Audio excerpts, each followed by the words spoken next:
What's going on, guys? It's your boy GRC. We're coming at you live every single day. And for the first day in the history of Crypto in the Morning, we started at 3 p.m. Eastern. Why? Because I had to give presents to a bunch of little kids. Okay? And that's what I was doing. And I said, you know what? I'll get the pass on that one. Jesus gave me the pass on that one. Anyway, guys, Merry Christmas. Happy holidays. We did an amazing meme episode yesterday. Check it out. I thought it was funny. Maybe some people didn't. I loved it. But today we have XEN, and we have the Xenft Launch COUNTDOWN starts here on GRC's show. Jack thought he started the countdown on Twitter Spaces, but he was wrong. It starts now. The countdown starts now on GRC's channel. Okay? So we got it going on. Crypto in the Morning. Yeah, so guys, if you have a question for XEN, he is giving us his time. I need you to either super chat or write hashtag question. Please, just as I'm the only one in the office today, so I have to be able to keep these questions going.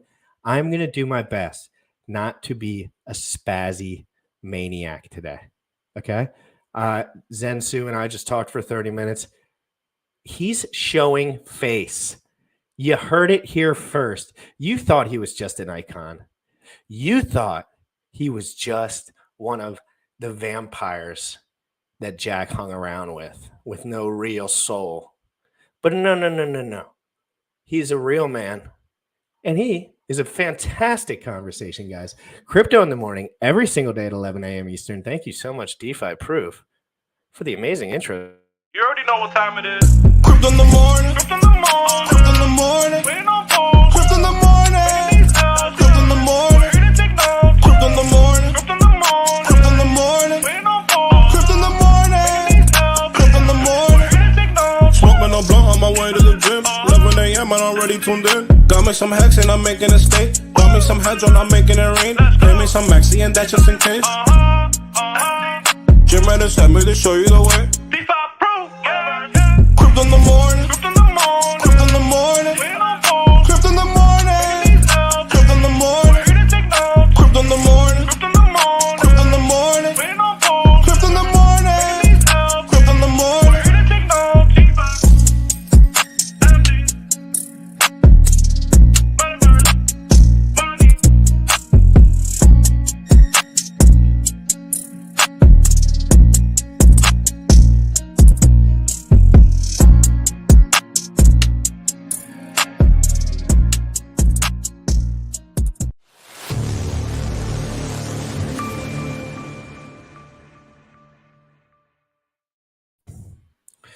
Oh, what's up, XEN? How you doing, man?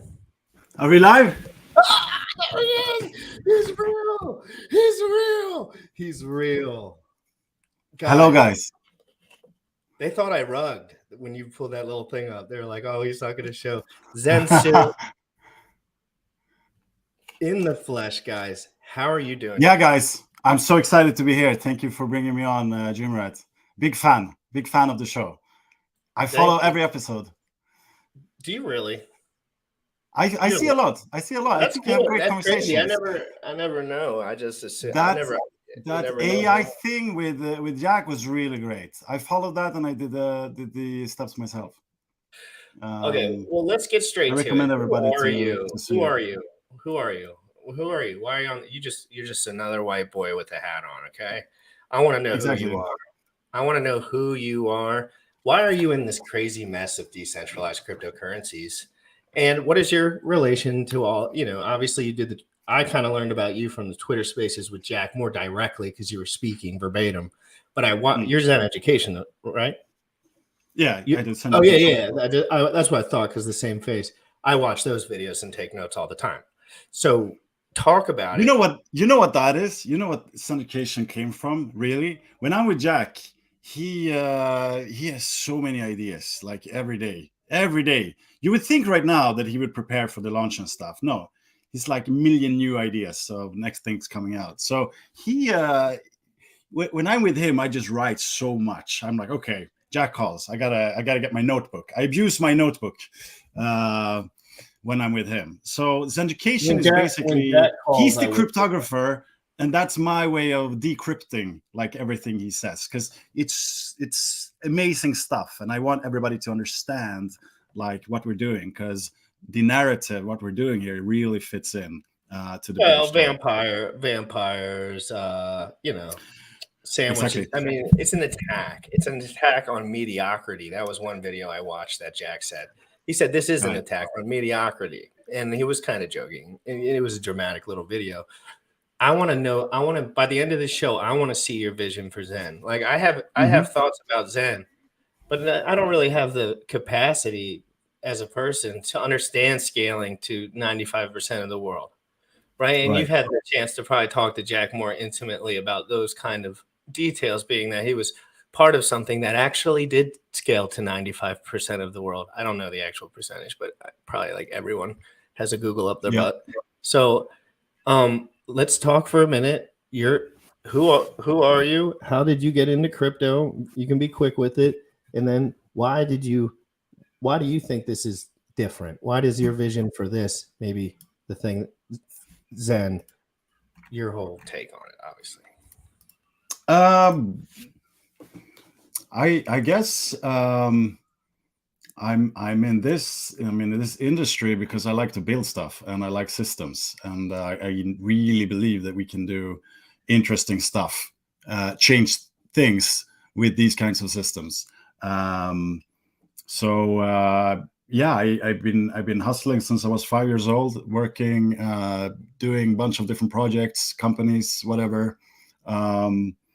Started with $25 in my bank account, and then just built, hustle.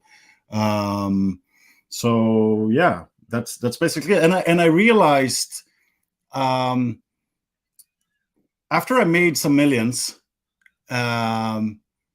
that even though you have that kind of money, like you're still gonna wake up every morning and want to do something. I mean, you're gonna rent some sort of Lambo, go to the beach, get some sand in your toes, and it's gonna suck, and then you're gonna be like, "What am I doing? I'm gonna do this." Did you ever get depressed? No. Have you ever been? No, never. I don't understand depression. Like I don't like. Well, have you I met get anyone that that falls to the whims of being rich because they have more resources and they were almost better off being on a short leash because they couldn't like do whatever they wanted? Have you met people like that? Like you meet people that get rich and then they just go off the handle, but like then you meet people that get rich and they practice emotional fitness as they go. And that's what I'm all about. Like as you go in this world, you're going to change. This channel could change in the future, right? I'm not certain, but I want to be in an emotional position where I can handle it because, you know, I've had drug problems in my life, a lot of ups and downs, well, you know, more so as a youngster, but it's important to remember, like you got to be in a position where you can emotionally handle what you're going through. Did you feel like you put yourself in a good position as you became more wealthy and got into those things, like into more cryptocurrencies and like more stuff? Yeah, of course. You're growing. You're learning about yourself. You're testing boundaries, both physically and psychologically, in everything you do. So it's like the way I've done things in my life is just continuous iterations. Tried stuff, didn't work, learned from it, tried something else, and that's been something that's guiding me. Because you have to iterate and you have to learn from everything. Like you always win in everything you do because you're learning in your mistakes. Okay, I'm not going to do that again, and I'm learning from it. And you're an idiot if you do the same thing again and expecting a different result per definition. But I feel like, you know, a static vision is a sign of a non-functioning learning process. You gotta. I think in the United States that might be more prevalent. It sounds like you're not from the United States. You were not born in the United States. And you act like being serially mentally. I'm an American. Are you? No. Yeah, no. But I was like, it sounds people in the United States really bond well with like hysterical mental illness. Like everyone like wants to have. Well, I'm not saying wants to have, but maybe we're just a more, you know, damaged, cancered society because like in this chat, you get a couple boys from the East Coast. They'll talk war stories for 10 hours. whether that's jail or them effing up or doing drugs or messing something up in their lives. You talk to you and Jack, and you're like, no, we're going to go for a run this morning. And then we're going to like call the family. And I'm like, hey, good people's over there, you know? And then, but anyway, let's continue down the path of the story. You learn from all your, it sounds like you had mature business, you made money, you came to this point, you probably learned about blockchain, you probably learned about all these systems pretty quick because you were interested and they're not complicated. And then what comes on? The landscape of where we're at before Zen, right before Zen. Where are you at with crypto right before Zen? Ever before you knew about it or anything? I'm in a state. I'm searching for like how to transpire like my ideas and my energy into something that I can be completely consumed about. That's always like what I do. I get consumed about something, and I felt that we as an industry started off with as an alternative. I used to be in TradFi before even Bitcoin, and that's when I realized that the systems that we have, the innovation at TradFi, it's not as good as it can be. But this was before Bitcoin, but still it was like stuff that made me research, like stuff that Federal Reserve is not really federal and it's not really a reserve and those stuff.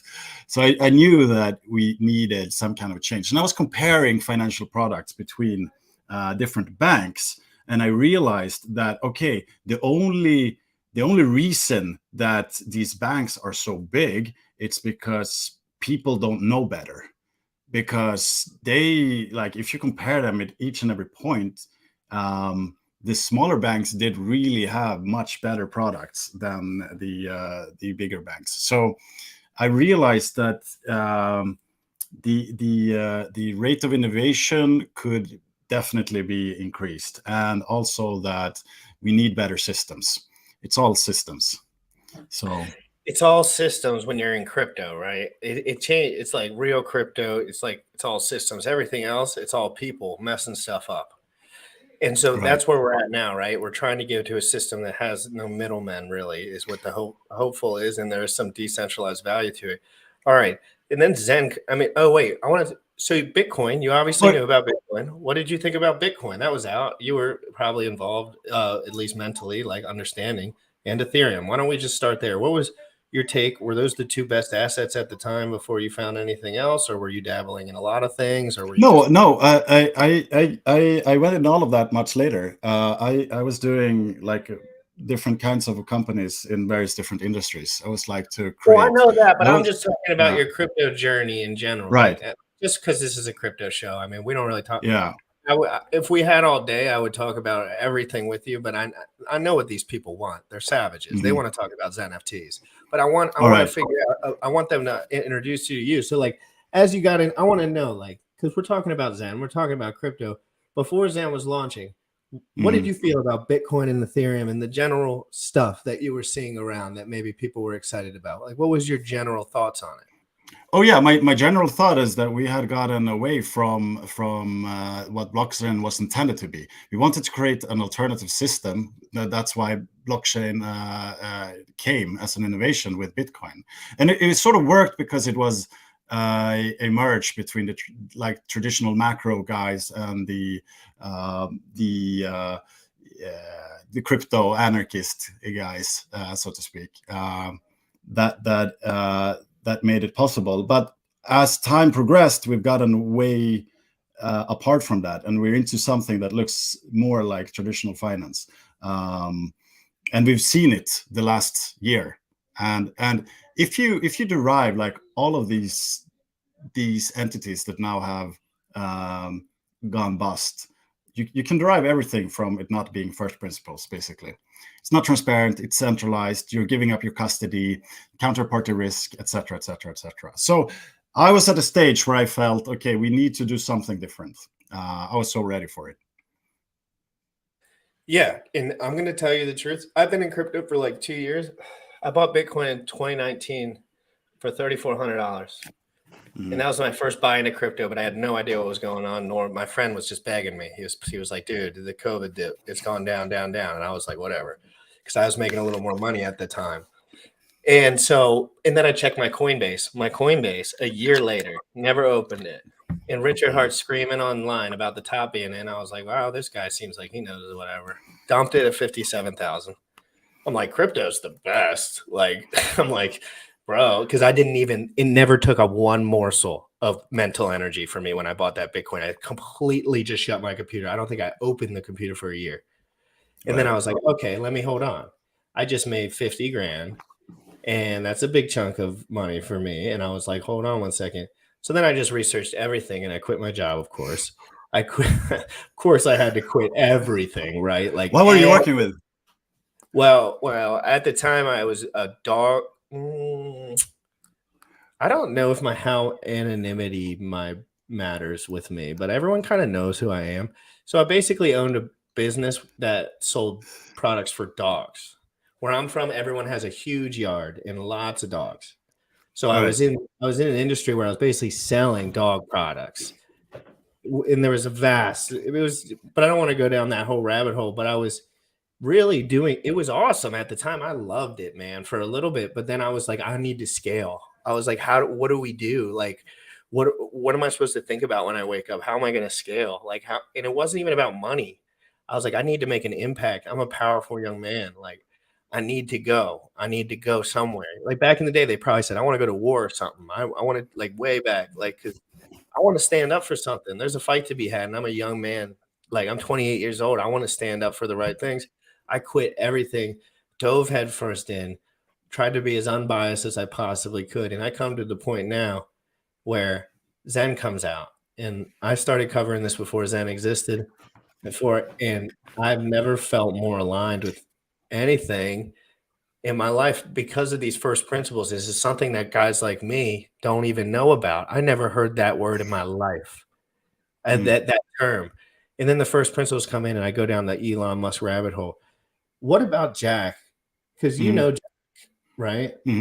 Yeah. And what about Jack in these first principles? Like, explain to people a little bit as we go in. What are the first principles to you? And I know there's like a specific, like, crypto first principles, but like, what is it to you, and what does that mean? We say that a lot, but nobody opens it up. Right. Well, it's so Zen is basically a composition of many different things, which is based on first principles. And what is like Zen is as the innovation it's not something new. If you think about it, any kind of innovation is you take something that is and then something that is already, and then you're the first person to put them together, and then you have an innovation. So Zen is not something new. It's just that we are taking the principles that was first described by Satoshi, and we are adapting it in a new form. So first principles is basically going back to things which are the cornerstones, which are the tenets of blockchain, which is the reason why it was invented in the first place. And the cool innovation with Bitcoin was really that you solved the double spend problem, right? I can send an email to you, and I can send the same email to a million others. But now I send you a Bitcoin, and we both agree, no matter how much we disagree otherwise, we both agree that it's your Bitcoin now and I don't have it. So that was the innovation, that you could peer-to-peer send something to someone in a trustless way without a central authority or some authority in between. So basically, first principles are transparency, peer-to-peer, value exchange, decentralization, self-custody, etc., etc. Yeah, and the first principles to me, like, I looked into this concept a little more after Jack kind of started bringing it around my attention, and it goes back to innovation in technology, right? Like the first principles is a principal truth of innovation and technology. It's inside of all of us. You know that feeling when you give to somebody and you didn't ask for anything in return, and you feel as if you got more back from that? It's because you did. It's because you did. And if I do this show every day. It's not because I'm making money. Oh, God bless, please. You know that's true. But if you stick to things and you do them hard and you do them right, and I wake up in the morning, I say, how can I maybe add some value? Some days it's just funny. Maybe I can just be funny today and do some jokes with the guys and try to lighten it up. It's tough times for some people lately. But you got to work for other people. I've never asked for money because I don't want to dilute my thinking space. I don't want to dilute anything.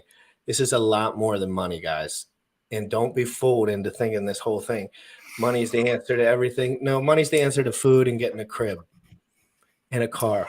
And that's it. And that's it. What is he going to eat? This Zensu's more rich than me. Is he going to eat some crazy food tonight that I can't afford? Probably not. He's probably going to eat some normal food like all of us are going to eat. He's probably going to transport in some sort of vehicle to his next location, just like I will. And like, yes, we have to worry about money at a fundamental level. But when we're talking about the future of innovation, I wish we could just put it aside a little bit. And I think some of these communities just don't get that. So innovation to me, doing things in this certain way is the way it has to work for innovation to soar. Right. Like it has to work that way. Yeah. So let me make it like clear with an example. You want to play some Lego? Yes. So this is I've been playing with Lego all this Christmas. I love Lego. So this is a piece of Lego. It's 4x2 bricks, dots, so you can build on it. If you add another piece of Lego, so you have 2 pieces of these Legos now, you can now have various different combinations of them. In fact, you can have 24 different combinations, different alterations of these 2 together. So if you add another one, so now we have 3 pieces. How many can we have now? Let's ask the chat. So how many was the first? When he added 1, it went to 24. Yeah, so we have, right? Can you see this? We have 2 we have a 2x4 Lego piece, and we add them together. So now we have a 24 combinations. 24. We add another one. How many do we have now? All right, let's ask the chat. Let's ask the chat, guys, in the chat. How many we got with 3? Come on, bring it up. If you get it right real quick, you're a boss. If you get it right real quick, you're a boss. He added 1 more piece, went from 24. How many combinations with the 3 pieces, the 2x4s? I mean, 2x6s. And we're all these questions about these NFTs. All right. So how many? We're going. So it's 1,500. So then you add another one. What do you have now? You have 119,000 different combinations with these 4. Add another one. You have 10 million different combinations. Add another one. So you have 6 different 4x2. Now you have how many? How many different combinations? Billion. You have not 915 or 17 or something like that. Over 900 million, almost 1 billion different combinations. Insane. So you're going to tell me that you have your crypto that has these different parts and it's going to change the life forever and always. So we can just stop with that and then we can just go with that and stop innovating. No, we need to find out all of these different combinations and explore them. And the way to do this, there's like 20,000 different tokens out there today. We know many of them have failed. So we know that most of them have failed because they didn't live up to first principles. So we created something that's based on first principles in order for it to be more scalable and successful. So if we can design stuff based on these principles, then we know that they have a much higher success rate. And then we can explore these many different... There's millions different combinations that we need to explore. So that's what, not to give any like cliffhangers or anything, but that's like, Zen is just the first step. Zen is like looking through a keyhole and watching a beautiful sunrise. And I you need to open the door. And it's accelerated quite a bit. I mean, let's be honest. We did not think it was going to be at this 431 days or 439 days at this point.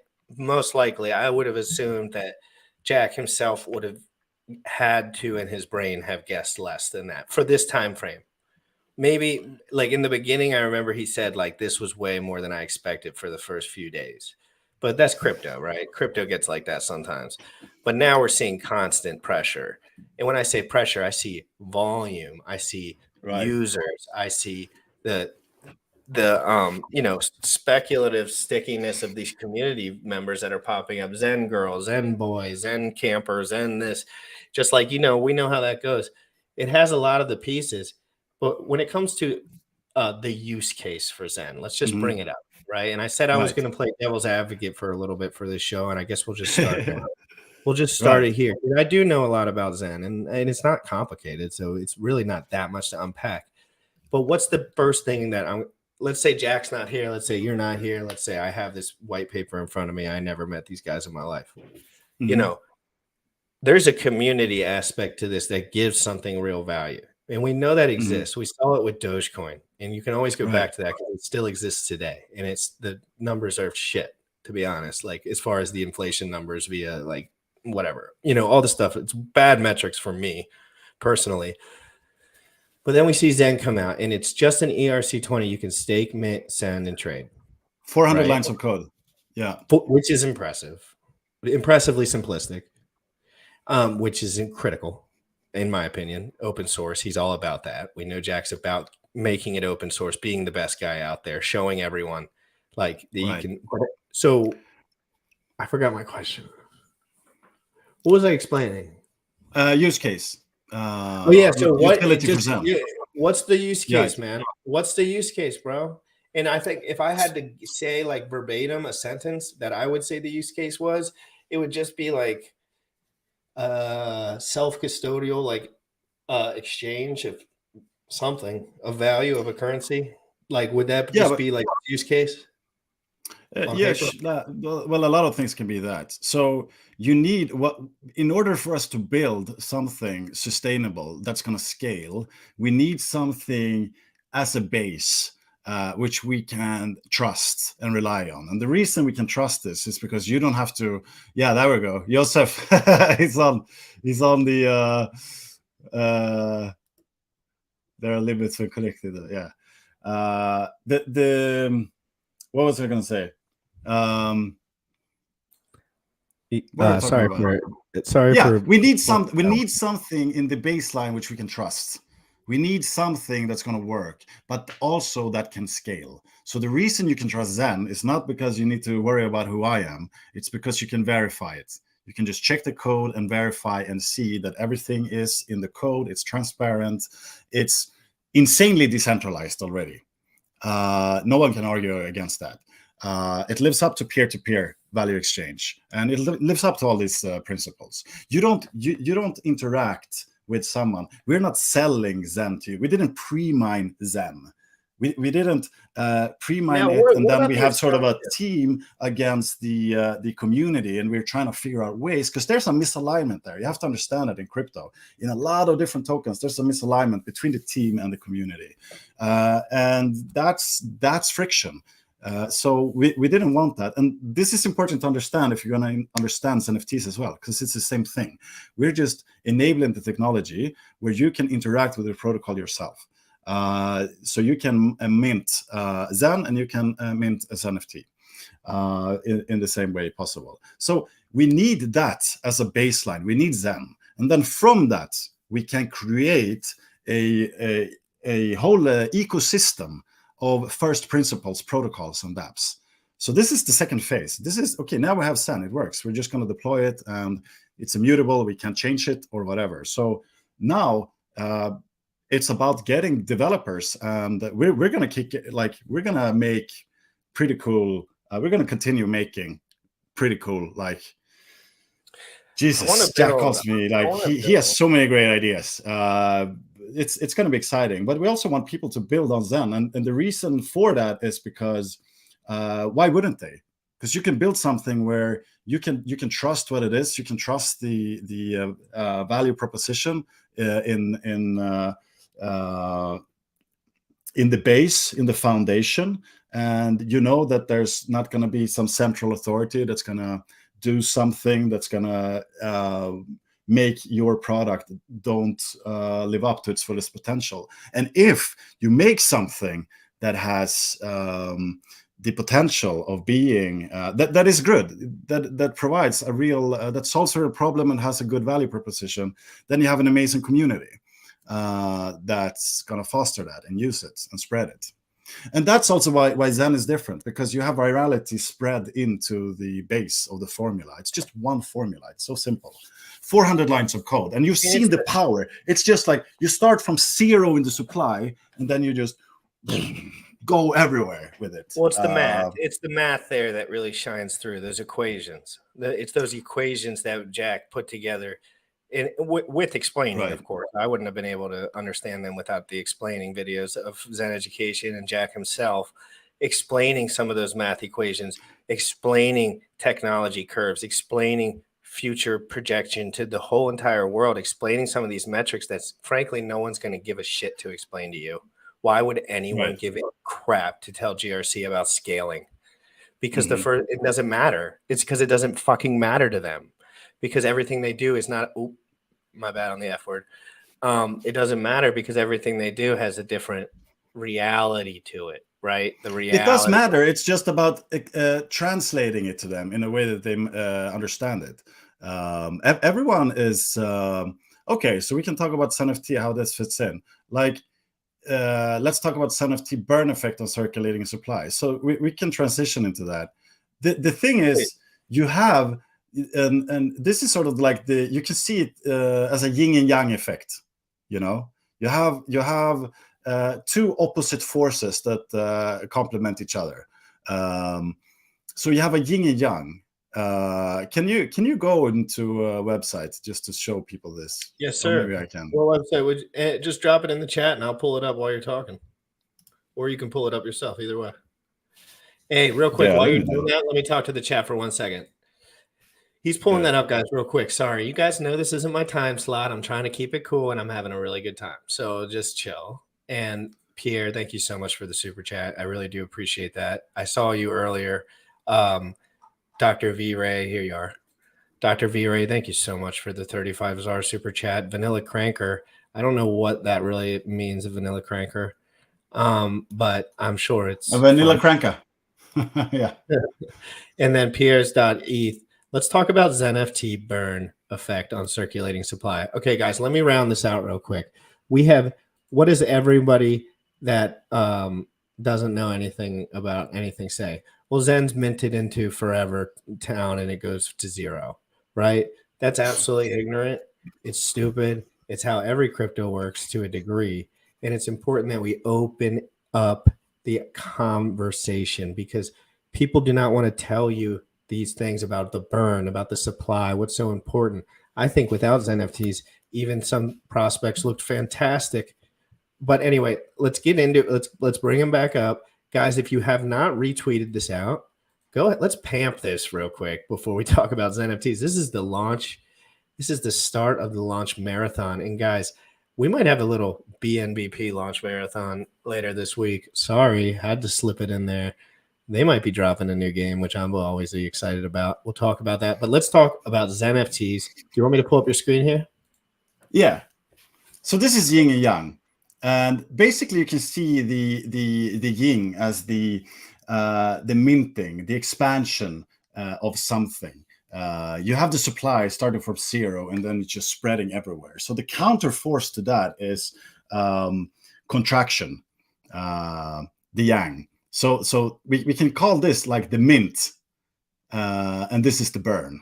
So now, and what you have to understand is like what's really interesting with Zen is that when we have these two forces, and when we have a completely decentralized network, and we have this network, this market will decide the equilibrium of these two forces, then based on just incentives, then it's very interesting. That's like a deal breaker. Let me draw you a parallel to a nation state. You have a nation state, you have a like Federal Reserve or whatever. You have a central authority that's going to dictate the quantitative easing and the quantitative tightening of something.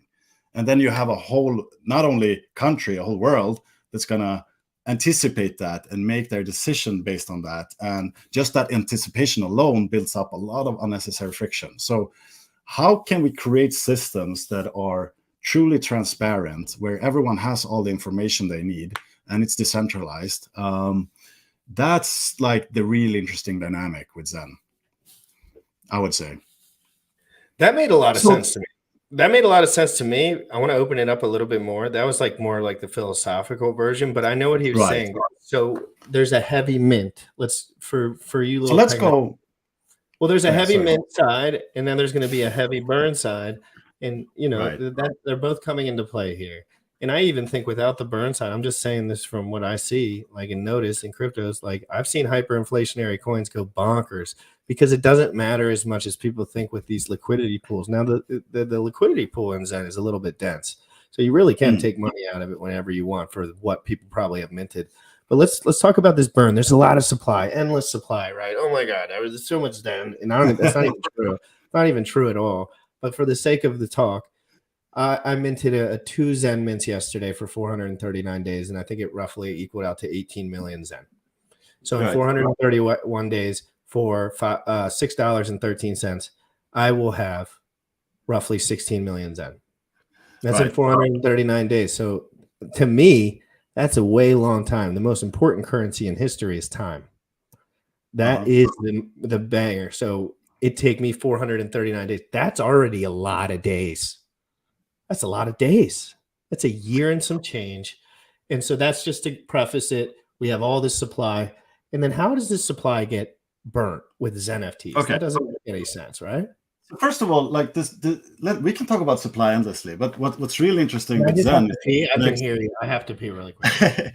It connects. Can I share my screen? There we go. Yeah, I can hear you. Anyway, if you control, do it, Jack.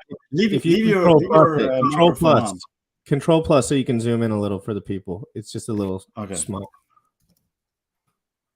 Oh, this is beautiful. This is just like we're watching your video. I love it. Oh, perfect. Now we can see a little better. All right, perfect. I'm gonna just drop down and I can hear you. Leave the microphone on so you can do a Jack. With the urinal. Oh my God! Were you watch that live stream too, bro? We all heard it, man. I was trying to. We were trying to figure out who is that. Is that GRC or Jack? We tried to listen to the stream.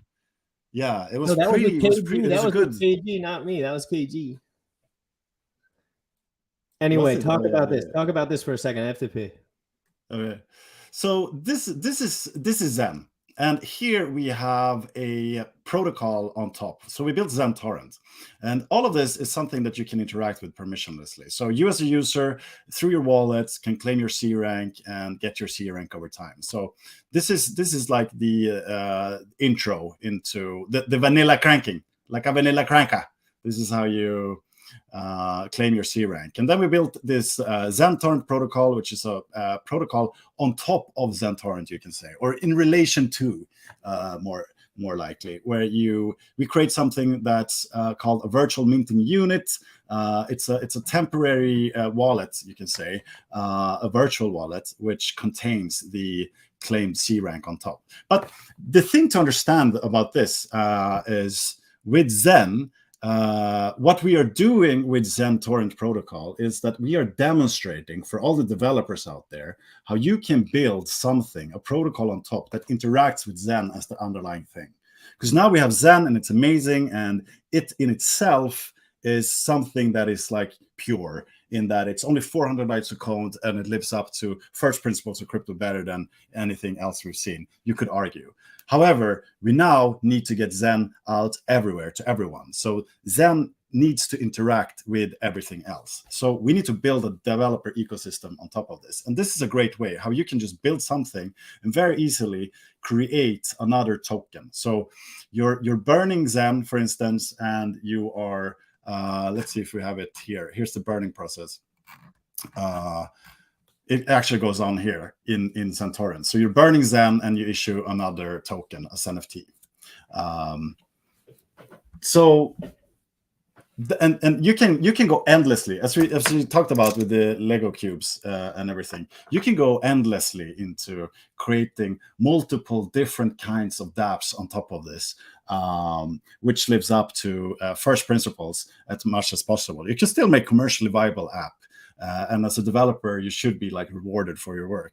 But this is basically like, imagine a DeFi ecosystem based on first principles, and ultimately everything that's built on top of this gives utility for Xen as the token, because Xen is being used as the token in order to exchange something else.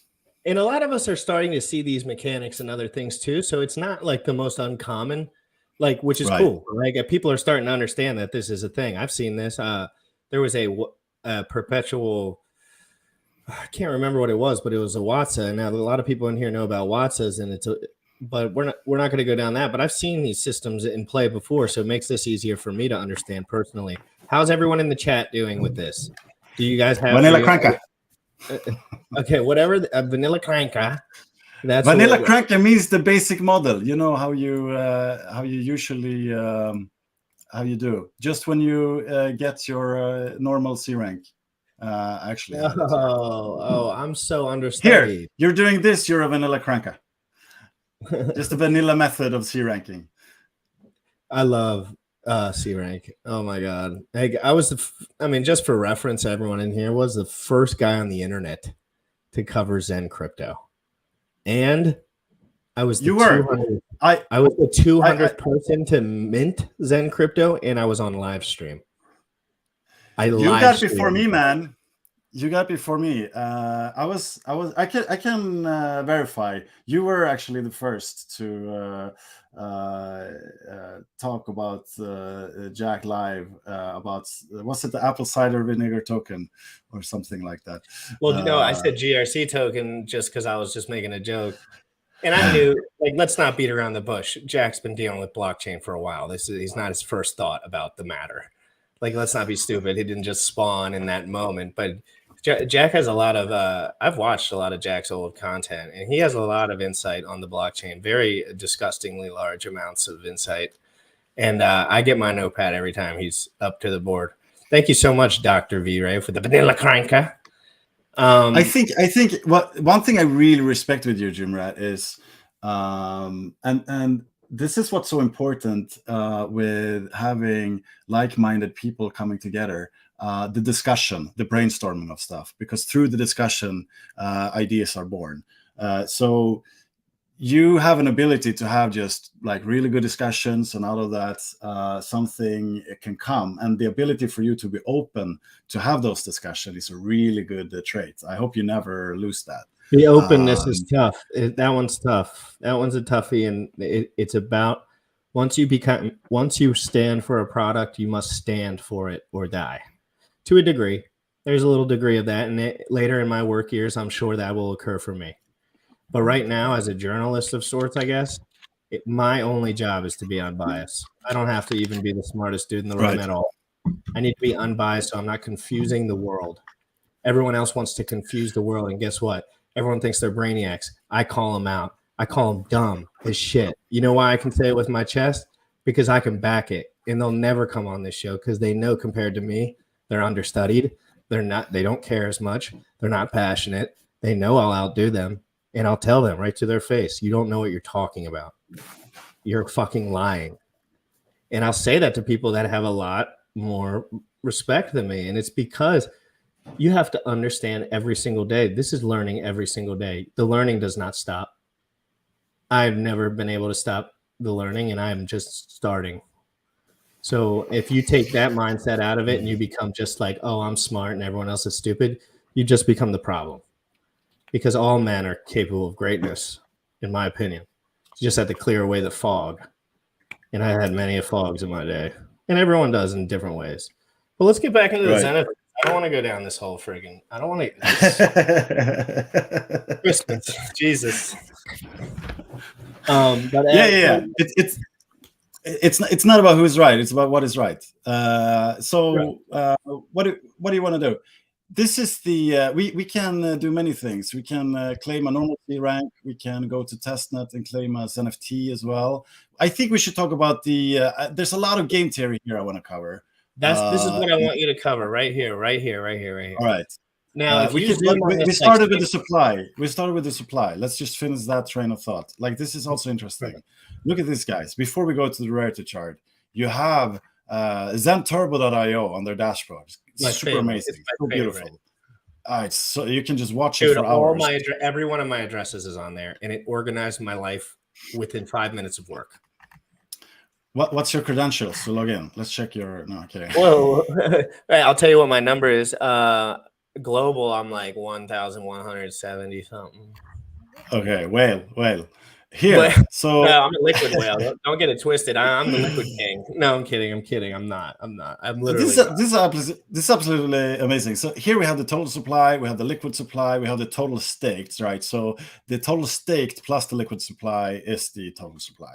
So if we should actually also go check the holders after. Anyway, we do that after rarity chart. So here you can see like the estimated supply for the here we said 2030. Yeah, so in 8 years you can see that the estimated supply would be like 500 trillion. So this number is, everything is estimation, right? Because you don't know what people like, how fast adoption is going to grow, etc., and you don't know how what everybody's individual choice of midterm is going to be. But based on the last 30 days, if that were the same rate of growth and choice of midterm, it would be like 550 trillion. So, I mean, supply is basically just a number until we compare it with something and put it in relation to something. So that's what it would be in 8 years at this current rate. So this is some metric that you want to like pay attention to. And that could be wildly too high and wildly too low in the same breath. But at the same time, it's a general projection for exactly. It's a general projection. And this is exactly. So this is the estimate. So we didn't have any numbers, but now we're getting some like numbers, which is interesting to see how things progress. Because as you said, we could never have like imagined that we went from like writing the light paper to that's also what's really cool. Like we just built the community right away. We threw out the light paper and then we built the community. Like amazing seniors. It's like it was like-minded people all over the world. By the God, like people were waiting for this. And I say people are ready for it because they're so tired and sick and tired of these authoritarian systems. Yeah, getting people into Zen is just a dream. It's a dream compared to getting people to spend $700 on some other shit that goes down and then they hate you for the rest of your life. You don't have to sell it to someone, you can just like show them like this is what it is. This is how preach preach and teach. Here, you go into the network, you press a button, and then you sign some stuff, and bam, you have claimed your C rank. You're in. It's minimal effort to. You just gotta wait for a transaction to go through and stuff. I did confirm it, I think. No, I didn't. Anyway. So anyway, so here's the metrics to look after. But okay, let's get all of this together now. So we have the yin yang, we have the mint, but we still haven't talked about the burn. Well, we talked about how the burning function works within the Zen torrent, which is the protocol that will issue the NFTs. And we know, so we know that there's like two forces that we need to be aware of. We know that we have Zen protocol with all of that, and we built another protocol now on top. It's permissionless to use these protocols, and somehow we have something with supply as well to look into. So that's all great for now. Now let's talk about like burning NFTs, force NFTs. So we know that. Let's go to the rarity chart. Here we go. So what we are doing is basically like, if you understand Zen, you understand that doing this claiming of C ranks, it's a quite time-consuming task because the barriers are so low. So you're going to do multiple ranks, and You're going to mint from multiple wallets, so people use batch minters. And for the naive, not naive, wrong word. For the new to crypto, like for me to do 30 accounts, yeah, that's not a big deal. For anyone that has savvy, but for you to tell someone that doesn't know crypto that they need 30 accounts, that's going to blow their caskets because it's not going to make sense to them. So that's one problem that came up with Zen, and immediately they're already dealing with the issues on that with the batch mentors and with ZenFTs. And somebody asked a question while you're going. Question: why is NFT versus bulk mentor? Great question. Right. It's a good question, because what we are getting with the XenFT is we are bulk minting, but we are unlocking that waiting value. So with a normal vanilla C cranker, you know what we did here in the step here, we chose the amount of days. So I chose 368 days here. This is on testnet. So that means that I claim my C rank, then I got to come back at 368 days and claim my mint of the Zen. So what happens if you do not claim your mint? I can't do anything in between. There's nothing I can do. I can just sit and wait and put it in my calendar, which is pretty amazing as well, right? Because for newcomers, you get them to get them. You show them how to do it, and they claim a C rank if they think it's valuable, and sacrificing like a few dollars for a gas transaction. And then you have this window of education where you can teach them everything for 368 days before they claim their mint. I want to talk about that feature though too. It's important to understand, like most cryptos that people stake, you can end stake in some way, shape, or form with a penalty, usually a draft. This one's cool because it's a very low barrier to entry, and it actually makes you fulfill something that you're talking about staking now. Or no, I meant well, I'm talking about in general. Like you rarely, I've never minted anything. I guess like as origin. So like, I'm not a Bitcoin miner. I never did that. I was not even in the game when that was cool, I think.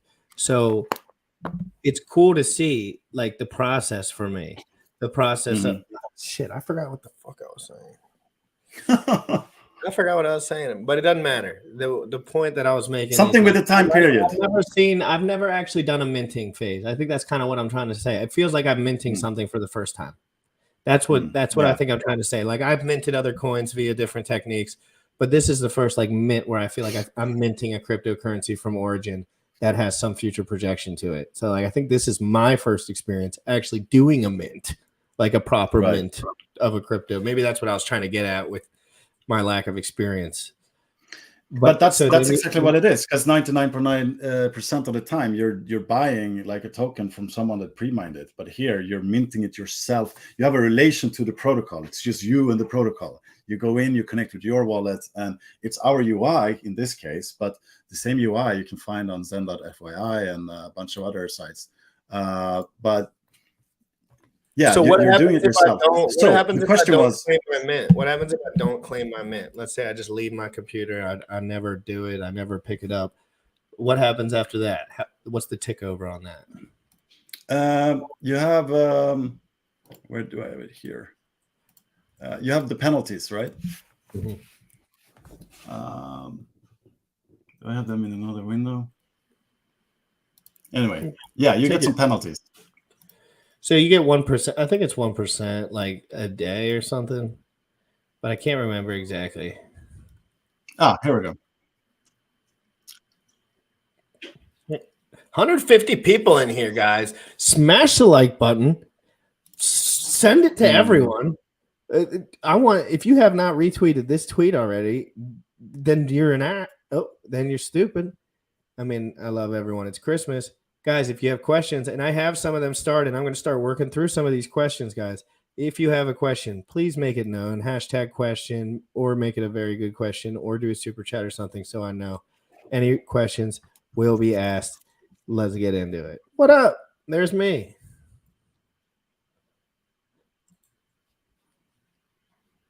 I heard you like double.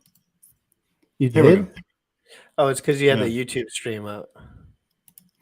I forgot what I was looking for. You're looking for the 1% a day, or yeah, here we go. The rate. The penalties. Yeah. So if you're late, you have 24 hours to claim your mint, and if you're late 1 day, you get 1%, and then it's progressive. So after 7 days, you have 99% penalty. So if you come back like in 3 years after, you still get 1%. But this is part of the proof of participation. This is a proof of participation protocol. You need to come at 2 points in time. That's your commitment in order to, that's your work. That's your proof of work, your time commitment with 2 points in time. So to answer the question, why not batch mint only? Why is NFT? Because now we have something of value here now, right? We have 2 points in time and we have some value, but we can't touch it. But what we're doing with the Xen torrent is that we are encapsulating this value into a NFT. So it's a batch minter as well. So instead of just doing one, I can do up to 128 different VMUs. So 128 different C ranks. And then I can take that energy, which I'm just waiting for, and encapsulate it into a Xenft, an NFT, a non-fungible token, and then I can trade with it. So then you can have a buyer from the other side who's like, okay, you did all that work, you did it minting, I'm just going to buy it from you.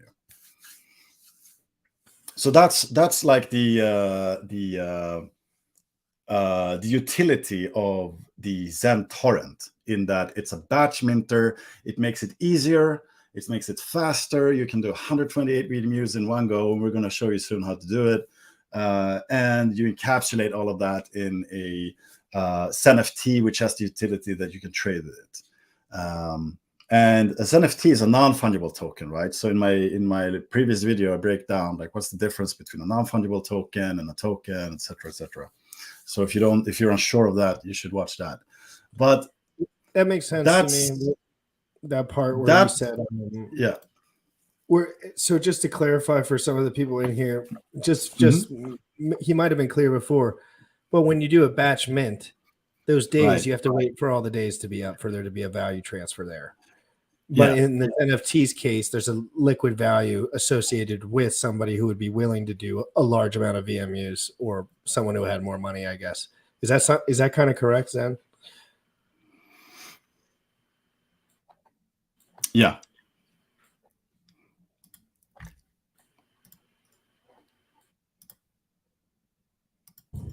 So I can ask you another question here.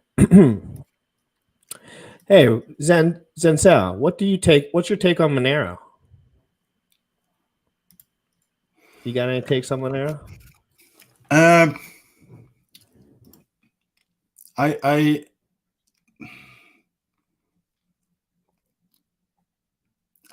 think privacy is like very important. I don't know if like I want to give like a more detailed answer about Monero specifically. Hey, I get it. Hey, well, we're not talking about anything other than really Xen and XenFTs here, but whatever. And I don't know much about Monero, to be honest. I've never used it or dealt with it. But I know some people that mess with it for sure. When I use 10 VMUs of my 128 NFT possible VMUs, for example, for 400 days, is it possible to use the rest of the VMUs for a different time period in one NFT? For example, Xen Unicorn. Right. So yeah, you can do one Xenft with whatever, but you can do from the same address. Before, you had to create multiple wallets to do one C rank each, but now you can do multiple Xenfts from just one address. So you can create one Xenft with 10 VMUs and choose whatever maturity date, and then you can do another one with a different time period and a different amount of VMUs. For sure. Fantastic answer. And that makes it also more secure and more easier to manage.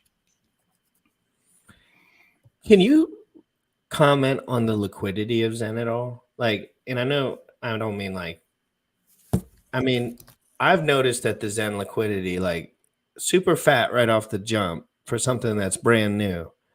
Do you think those are all you? I mean, like, is there people that are taking the force on that? What have you noticed when it comes to liquidity? I know it's not a lot as far as a long-term investment is concerned because it's new. But I mean, there's serious money in there that you could take out if you see it. I mean, there's been 10x pumps on Zen. Period. End of story. And you could have bought it, and people did. And I'm just saying, what have you noticed about that? And what does that mean to a project, in your opinion? You need liquidity, but at the same time, my focus is not so much. I really don't care about price and like liquidity right now so much, because is that like the question here is, I know it's been a central thing to focus on in many different crypto projects, because you've been pumping crypto projects with like dollars and cents and making them go. I'm breaking out of the matrix slowly. Yeah, we wanna focus on population, because all of these metrics really don't matter at all. What we really want, like the vision, is a decentralized network where every node, every human being is one of these nodes, and you have your rights stored in your wallet, and you through self-custody. So the thing is, for someone to enter, like, what's going to be the driver of adoption? And people say, like, yeah, everybody's in this just for money, but it's like a definition. It's a question of definition, because what is money to you?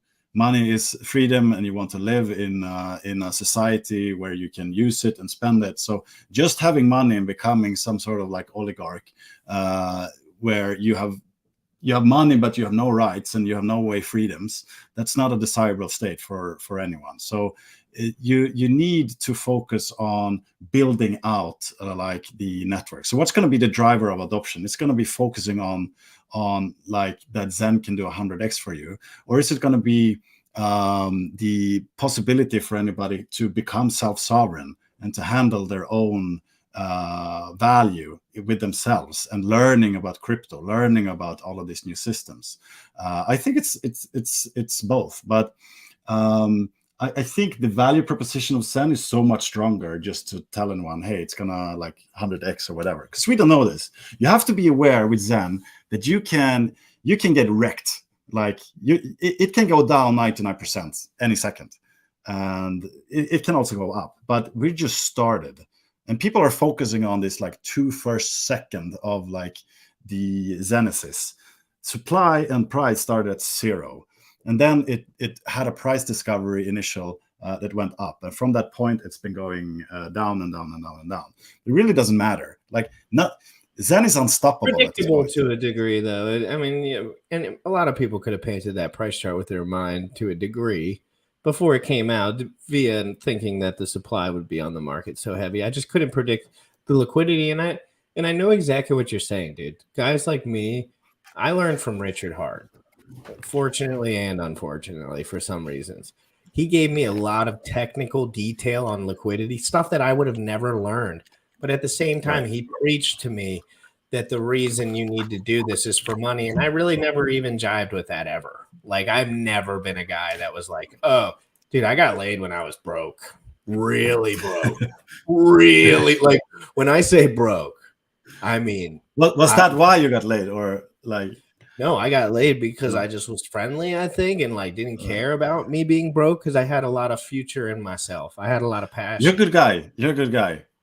Well, there's a lot. There's a couple of people around this town that would not say that to be true, and it's unfortunate. I've changed a lot in my life too. A $50 super chat from Zabar in the metaverse. James IRL, what a name! Thank you so much. Zabar's a cool guy. You know him? I've seen him around. Yeah. I don't know. Now they know him, but I've seen him around. He's a Xenian. Well, we're all Xenians. Xenians are everywhere. Well, everyone's a Xenian.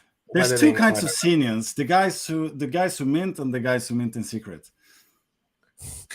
Or the guys that mint and then post the price chart like at the same time. Like, they'll just put, hey, this is the worst product ever, and you just know that again, Zen has Speaking of like adoption, volume, price, liquidity, like you can make inception a lot of Zen.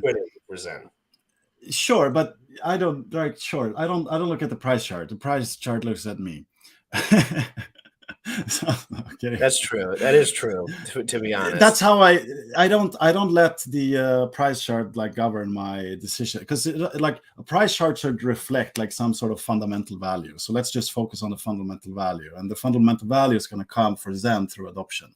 So let's just do everything we can to make Zen being like super adopted everywhere. That's ultimately what's going to bring it value at the end. Anyways, so so the thing is with Zen, it's not really gonna like what's gonna make it stop. It's deployed now already on many different chains. Many more are coming. The idea is there. So even if you take me out or Jack out or whatever, the idea is there. It means people have like already tens of thousands of people have already, okay, yeah, this might work. And the thing is, we can't lose. We can't lose because the goal is to spread first principles of crypto to the system. So if we get forked or whatever, perfect, do it. Like I would welcome it. You wouldn't know about it, is the truth. I mean, people have already forked it. There's a fork on ETH.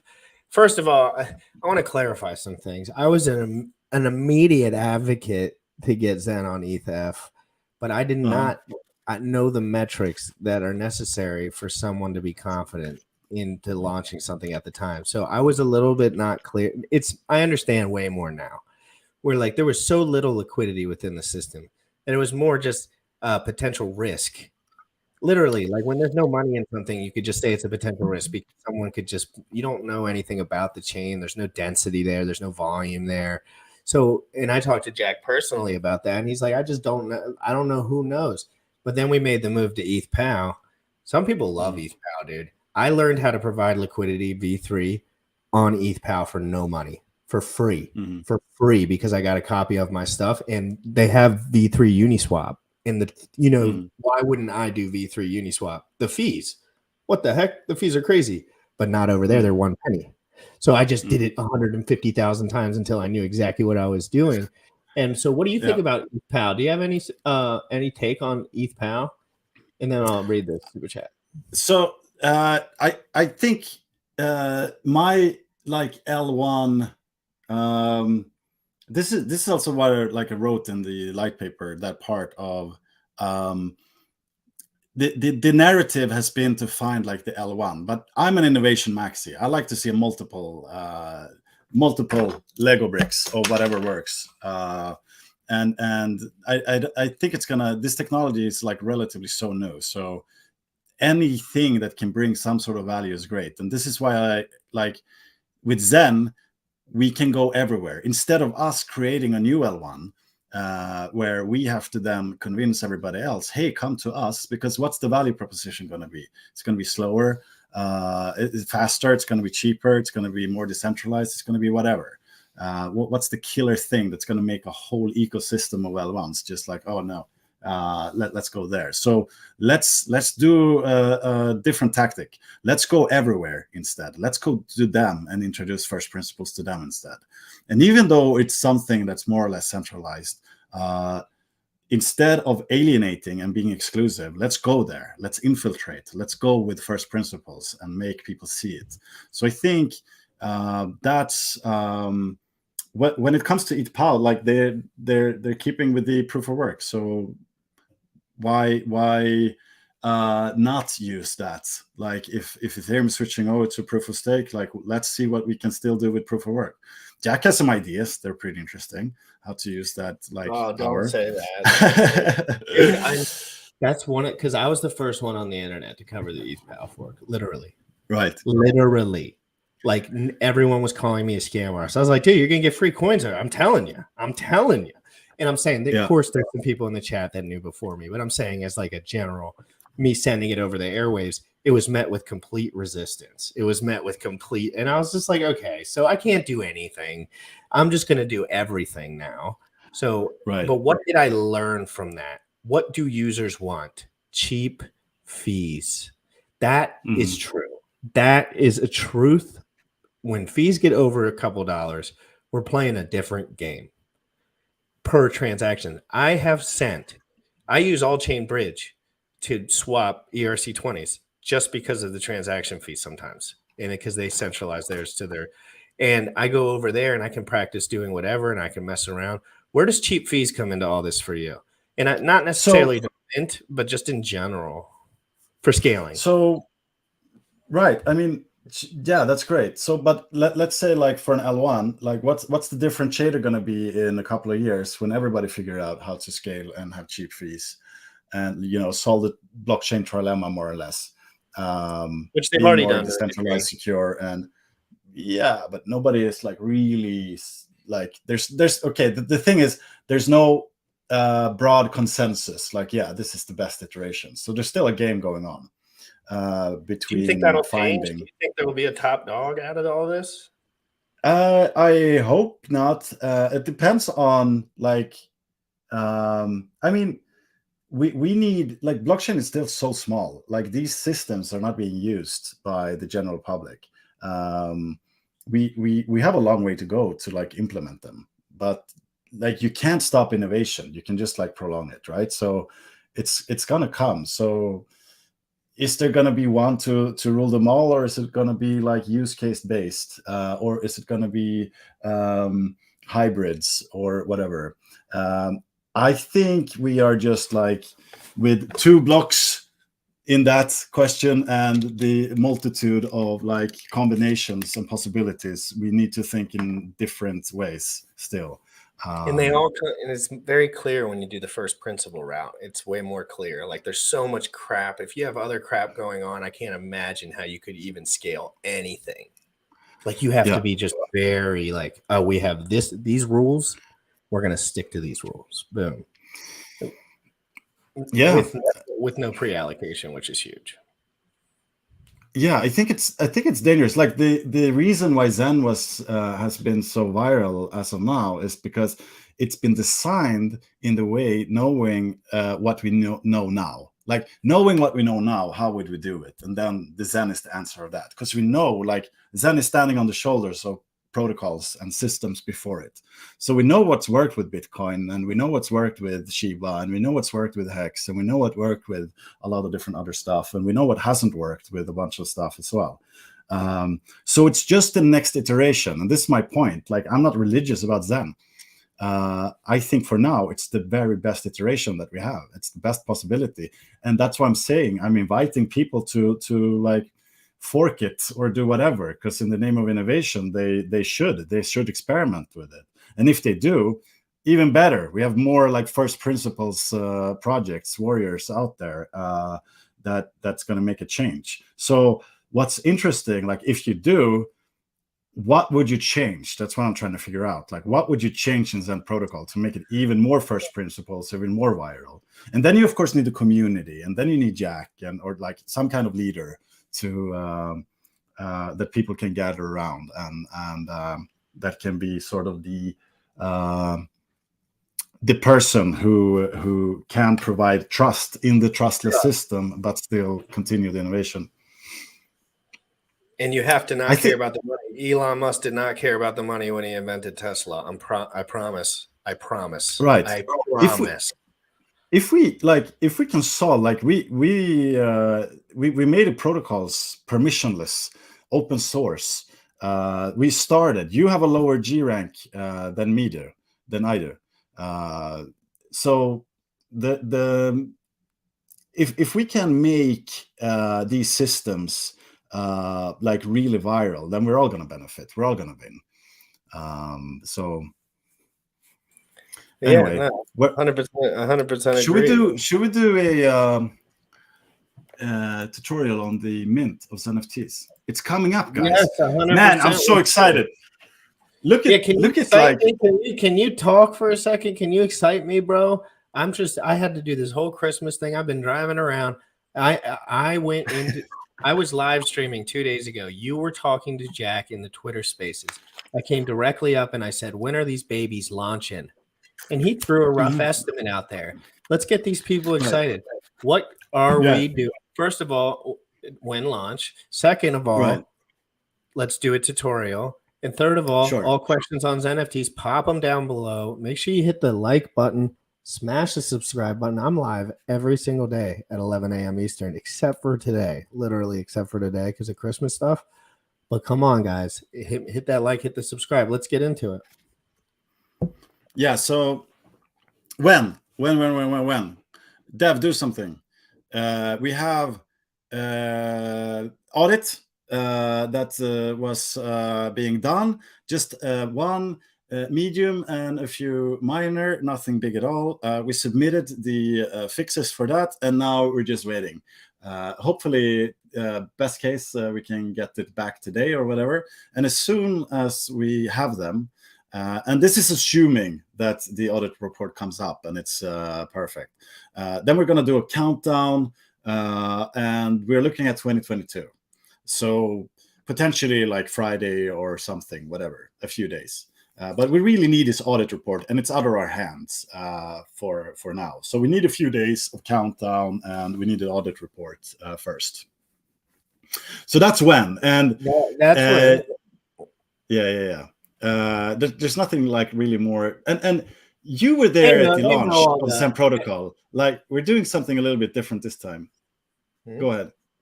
They know all the wait. Trust me. A lot of the people in the chat here have been waiting for 3 years for shit. So you don't have to worry about the difference between the week and the 2 weeks that it's going to come out. Jack's proven and shown everyone that he's willing to do these things in a timely fashion and give decently accurate reports.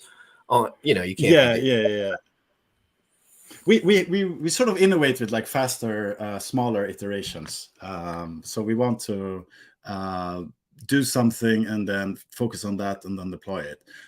So that's what Xen is like we're doing right now. We're next year we're going to continue deploy on many other chains. We're going to continue innovate. We're going to foster the development ecosystem to make people really understand everything so they can build amazing dApps for the Xen community. And yeah. So it's going to be great. All right. So now let's do the tutorial. Let's go through and show people a little bit about. Everyone wants to know this appetizer line. Would Jack drop a one-liner about Jack mentioning, this is a couple times people have mentioned, Jack mentioned that what we are seeing now is the appetizer. What is the main course? That's what they're asking. I just work here, man. Do you have any, like, is there any secret sauce? Or are you guys just playing with trying to get me to say funny stuff? Listen, let's do one thing at a time. Like now, the XenFTs and Xen torrent deployment is like the only thing that should matter right now, because that's a huge thing. Like, this is powerful stuff, man. Like, you got to realize that the power of the mint is huge. The power of the burn is also huge. Let me explain you why. Like, here we have on ultrasound.money. Here you can see on the 8th October. This is when we launched. This is when Xen made Ethereum become deflationary. And here we have the screw up of some Bankman-Fried that took a turn. But now it's like increasing again. So soon we're going to go into the next top to conquer of the Ethereum like inflation and so on. And like people ask, like, what does that matter? Like, what's the point of that? Well, it just shows that there's an appetite. There's a demand after Xen, after first principles. So we can see here, like, if we checked like the 30 days, we have CoinTool, we have Xen Crypto, we have Xen Crypto again. So there's a lot demand for this product. So now when we do the NFTs, it's like we're amplifying this by over 100. So it's like power is about to be released. So guys, when I looked at this chart last, when I looked at that burn chart last, there was 2,000 Ethereum in the 30-day period that I was looking that was burned. And that was between Gate.io, Xen Batch Minter, and the Xen Minting front end. It was those three categories. That was $2 million at the time where I was looking at it roughly. That was in 30 days. That's insanity. And he's telling you, he just said something wild. He said something 100x the burn, right? Or, you know, push that pace a little bit. No, we're not talking about the price action. We're talking about the burn, the units available. It's going to get explosive. I can tell by the way you're saying it. It is, but it's not the easiest thing to like tell people. It's like, how do people get involved? how do people get involved, right? I think that would be the right question to ask now. Like, what do you do to get involved, and how do we approach this as an investor or as a fan of Zen or as a Zenian? So if you're totally new, I suggest you just start with watching these education videos or something. Like, start understanding Zen, and with Zen, understand the mint formula, how that works. Then everything else becomes easy. But if you're Xenian and like want to get involved in this, like if that's the question, and you know all about that, like what should you do? Like, we need to talk about let me just show you how to mint as NFT once. So let's go to the testnet. You go to testnet4.zen.network. So you can try this yourself. And then you go to Xenft page here. So here on Mint, you have the normal, right? We did that. Now you go to the Xenft page. It's going to look like this. And then you press here. So I've connected my wallet already. And then you press Mint Xenft. And here we have the VMU count. And if you want to understand how this works, I did a Xenft video on this, so I can explain all the different steps and et cetera, et cetera. But here, we're going to go through this later with the rarity chart, but there's three different categories. So for Ethereum, you can choose between 1 and 128. So we're going to be like bad boys now and choose 128. And then you can choose the term days. For real Ethereum, it's like 440 something. But now we're on testnet, so 368. So let's do that. And then we're going to choose our category. There's three different categories. There's collector, which has its other classes as well. There is limited, which doesn't have any classes. And it also requires you to burn. And then there's Apex, the top category. And the Apex category also has 5 different classes. So we can see here, like for this, we're gonna don't focus so much on the categories and the classes for now, etc., and how many are left and whatever. We're gonna look at that in the rarity chart. But we know here, in order to mint Apex and limited, you also need Zen to burn. So you need 10 million for limited, and for Apex, it depends on which class you're going after. So Unicorn is the most important one. Now, this is important to understand. What's happening here when we are minting a NFT, which requires you to burn Zen? You need to approve that to the protocol. So, like the collector doesn't require you to burn. So you just pay the transaction fees times 128. That's how many C ranks you do at once. But for Apex and limited, you need to burn as well in order to mint them. So you need to have this in your wallet, this Zen that is required. So the first step, like it's self-custody, right? The value is in your wallet. So you need to tell the protocol, hey, it's okay for you to take these Zen from my wallet and then burn them so I can get us NFT instead. So the first thing we do is we need to approve this. I think that was the most beautiful explainer so far. Sometimes it's easy to detach yourself from the information because it's so many the same words all over, but this is just plain and simple, showing you guys self-custody, one click, self-custody again. It's critical that it's simple. If he was doing 180 things, I would be extremely concerned. I would be like, something's weird here. There's factors all over the place. It's simple. It's a burn. Remember the yin and yang, very simple. The burn, the mint. He's showing you the burn right now. Vibes are electric. Right. I think like a lot of DeFi specifically, it's made so much more complicated than it needs to be. And I do realize this is already way too complicated for a lot of people, but we really try to make it like easy. So now we approved all of this. We set the protocol. Okay, it's all right for you to burn my Zen. I want to ape into the unicorns. So then we press the mint, and then we see that for some reason the network is busy. It's not us, I promise. It's Ethereum. And yeah, Ethereum's wrecked.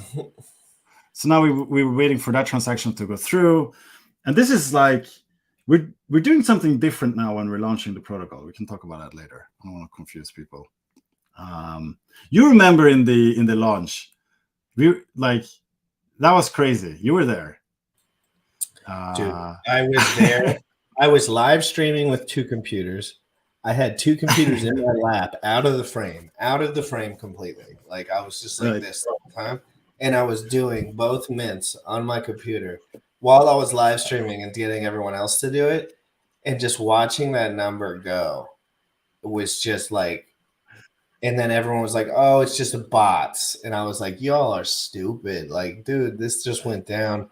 I'm not saying that it's just a VMU per ETH address. I mean, per, the $3 or whatever it was, depending on the GUI. So I knew that was all just FUD because I was like, I don't want to pay $1,000 a ETH right now. Why would I do that? Like, I think that's stupid. I don't think anyone should do that. And instead, people that minted with the bots on day one actually got perma-wrecked because they did $50 mints for 150 different, you know what I mean? Like it just wasn't the smartest move. It was more just a move to get a cool C rank and chill with it and just like bounce on it. That's yeah.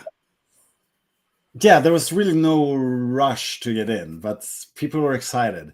Like we that's how we launched this. And this is something like that I want developers to understand. Instead of you like designing something forever and then like paying a lot of, we paid $0 in marketing, like 0, and we've grown this much. Why? Because we involved the community from day one and like build it up with them. So when we launched, we were already like 10,000 people. We had like 16,000 concurrent visitors unique to the website at launch throughout the day, like in totally like concurrent. So there was way more people minting right away, visitors to the site. So I think we can like expect some like heavy pressure now. That's also something to, I don't know why this takes forever. That's also something to keep in mind. Like it might have something to do with the fact that you're sharing your tab. I don't know. Again, last time Jack came on here, the exact same thing happened. So Jack was on here trying to do something. He's like, I've never seen it go this slow before. But it's the GRC effect. Yeah, I slow things down because I just take up too much room. I'm too massive. What do they say? Undeniable is what they call it. The first principles are undeniable. What were we bringing up about the burn could be I want people to know this from me real quick. I'm very careful about what I say, but the burn could be kind of ridiculous. Like if any of the numbers are adding up in my head, I don't like to get too excited about digits coming. But the market cap of, let's get this straight. I'm a degen. I'm gonna say it real quick. The market cap of Xen is the most delicious number that any human could ever lay their eyes on as an investor that liked a product. Right? The market cap's like 5 million. And there's like $1 million in liquidity already there, if not more. Those numbers are unheard of. Those numbers are ridiculous. They're 40 days old. And we're talking about a fair launch. Excuse me? A fair launch with that. And it's almost undeniable at this point. So like, it's pretty, this burn could be ridiculous. And we got a lot of degen NFT price watchers up in here too. So like, I know they're excited about that. I'm not really like that. I like to keep my headspace clear. Like I don't like to keep it too crazy on there, but we could see a lot of Xen come off the market. What kind of implications could that have? So let's look at like let's look at the total supply right now on the market is 2.4 trillion. Now, if we look at the rarity chart, the burn only for the apex, if like here you can see what's required to burn for each one, and here you can see how many of them there are in each one. So only this will burn 15 trillion. So it's like that's a lot. 7 times. It's going to burn 7 times what's liquid today on the market. That's ridiculous. Hold on. That's so true. So dude, I forgot about liquid Zen. I always think about the Zen because the mint and it's not actually minted yet. And then I'm like, okay, that's not circulating supply. So it's really just what's on the market, and not one person can have too much of it. Let's be 100% honest. You really can't have that much more than someone else at this point. If you like, there's not really that much you can do other than get perma-wrecked by buying on the chart constantly. So we want to look at this as well. Like, this is what you need to look at. So we have the total supply 2.4. Okay, we know what's going to be. Where are you? Here. What's going to be burned? These are also going to burn, but we don't know how many are going to use them. We need to break this down. And then you can see here only on the holders. There aren't that many who hold 10 billion, which you need for Sunicorn. There's 100 of the Sunicorns, but there aren't that many that hold. Some people might have multiple addresses, but this is way more than it was just a week ago.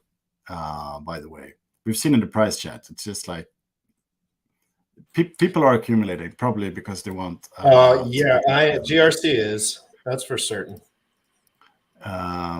So let's. Where were we? Here. Not enough Zen. What are you talking about? This dude's wrecked on testnet Zen. Oh no, I already minted it. So here, guys, we approved it. We got a Sunicorn. Yes. This is success. We got one. Here we can see it. We can switch here by different tabs. And so just a small recap. What did we do? We pressed mint Zen. We did a Sunicorn. We approved the burn that you're willing to do. And then you claimed your Xenft. Now, when we have it, what we can do, we press this button and voila, like magic, like a magician. You just see your Xenft here, tradable right away on OpenSea. So we can see the metadata here. We have Zen Crypto, you have the burn amount, you have the class, you have the ID number. So the IDs are going to start from 1 to 10,000. There's only 10,000 of the Apex.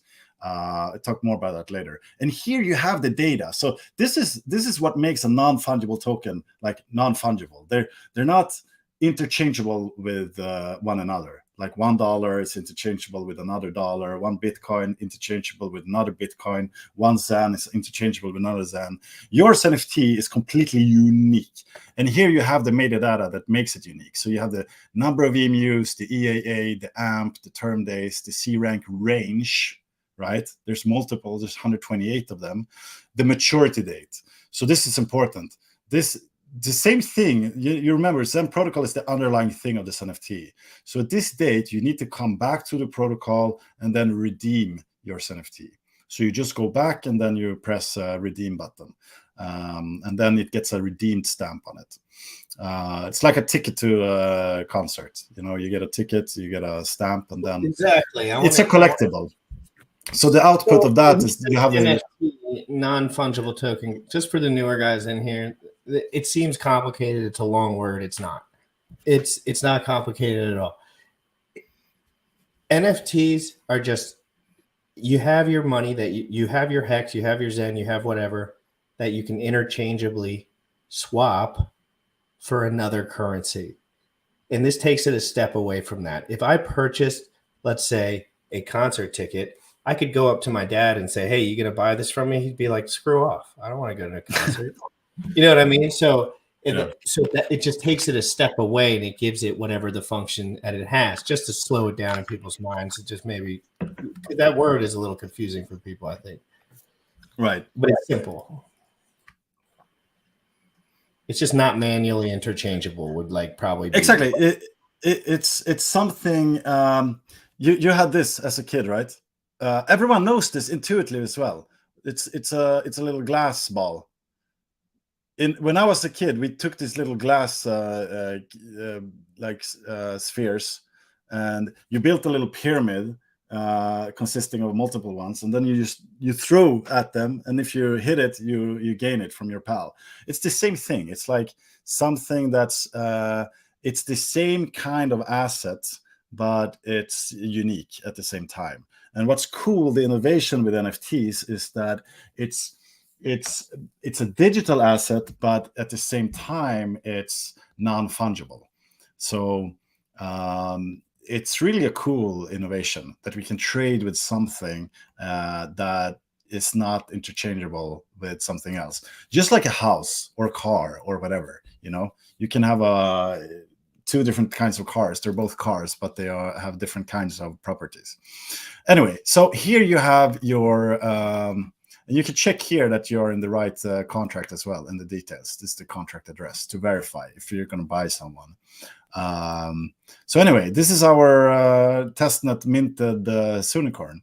The thing to understand is that at launch, when you mint, the power of these NFTs is so big, and the amount of people, the interest that we know are going to go after them is so huge. So I'm going to tell you like some game theory here, so you don't lose money on gas cost. So let's look at the rarity chart, which is critical. We like to save on the gas, right? And it's very important in this one. So 3 categories. This one, all of them are batch minters of Zen. Okay, all of them. In order to mint them, you choose the number of EMUs and the maturity date. With this one, you have the collector. It's the most basic one. So it's doesn't require burn or anything like that. But to make it more interesting, we also made these 8 different categories. So these are automatically assigned based on how many VMUs you choose and what the mint term is. And then you get a power assigned. So this is interesting because on top of this, you can create a lot of like interesting game theory. Like people can make dApps or protocols or whatever that makes like the Aquamarine Club. Only if you have Aquamarine, you're allowed to enter, or only if you deposit Aquamarine NFT, you can issue this other token or whatever you want to make. So there's like added game theory there. And then we have this other category, which is limited, and this is limited by time. So this is interesting because if you understand Zen, you understand that it's like there's Latin American crypto. This guy is great. He's a Sinian. I love this.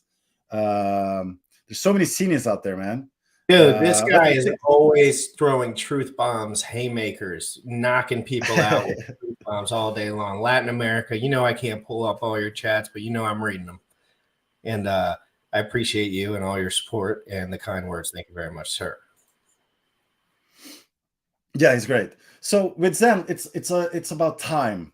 It's about time value. So with Zen, we have a genesis times 0.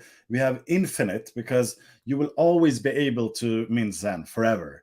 But it's disinflationary, so it pans out. It's like this. It's a bell curve. Like forever. Yes. It's not a bell curve. It's just like it's not coming down. It's just continuously going up. But it's forever, in 8 years, when the amplifier is gone, you're going to be able to mint like 10 per day. And now you can mint like 50,000 per day. So, whoa, drop that. It's lower. You can go to the calculator. Dude, I did one live, and I wanted to apologize to everyone for this. I didn't know that sometimes it updates when you do it, and the number came out 3,640 for one day. And I was like, what? And I was like, there's no way. And then when I ended the stream and did it, it updated because of the C rank, and I forgot about all that stuff for when I was doing it. And so that was my bad. And like 100 people DM'd me about that, saying that I'm a piece of S, and I agree. I am. I'm going to slap myself later for that one. I get a couple lashes for that. But dude, this is the greatest breakdown I've had. Can we see you slap yourself on live? Bad boy. Bad boy. You know what this means? This means actually bad boy in South Korean. I was in Seoul. Are you? And it was either this or a cap that said like fluffy pony or something. She's like, which one do you want? I'm like, I'll be a bad boy. Anyway, so here we have the limited. The limited is, so yeah, we talked about time. We have 0 time, we have infinite. We could have capped it, guys, if we wanted to. We could have capped the supply at whatever, but we chose to make it like inflate forever and never come down, but it's disinflationary. Because then 100 years from now, Zen can still be a tool for someone just to come in, get a wallet, get some gas, get a C rank, get some value, do something with it. However, we go from 0 to infinity. We have 8 years because that's when the amplifier is gone. And now we're introducing another time factor to think about. It's 1 year. So you're only going to be able to issue them for 1 year. So how are you going to value that? Is there any value in that limitation? Like, imagine if Satoshi had an NFT series and he made a limitation of only being able to mint his NFTs for 1 year or whatever. Would that be valuable? You also have like the collector. Like, which one should you go for? Maybe you should just go for a collector. You don't have to burn 10 million Zen for it, or you can do it as well. It totally depends on like. So here's the thing. The value of this NFTs, apart from like the utility it brings of making the C ranks tradable and stuff, the value comes from rarity and future utility that people are going to make for them. So rarity is like something that we introduce from this like yin with insane amount of inflation. Now we bring in abundance and connecting it with rarity. So 2 extremes. So to make stuff even more rare, then we go for the apex. So this is something that's only going to be 10,000 of them. It's purely limitation. There's low limitations of this. This is limited by time for a year. And this is limited for only with 10,000. So the amount. So if you take 100 plus 900 plus 2 plus 3 plus 4, it's 10,000. And then they're divided into different categories, which all require different amounts to burn. So you can go for a rare. There's only 4,000 of them, and then you have to burn. So you have to have 0.5 billion Zen in your wallet to do so. So either you have minted it or you're buying it from the market. If you want to. So it's like a scale, right? How do you value that rarity with that future potential utility, which we don't know, in relation to just keeping that Zen for yourself? So that's what to think about. Also, there's different IDs here. You remember when we saw it on here, this ID number. So yeah. Here. This is token IDs. So this is a brilliant way how we can launch 3 different NFT series in one go. We give them ID numbers. So the Apex is going to have ID between 1 and 10,000. And then Limited and the Collector, their ID number starts at 10,001.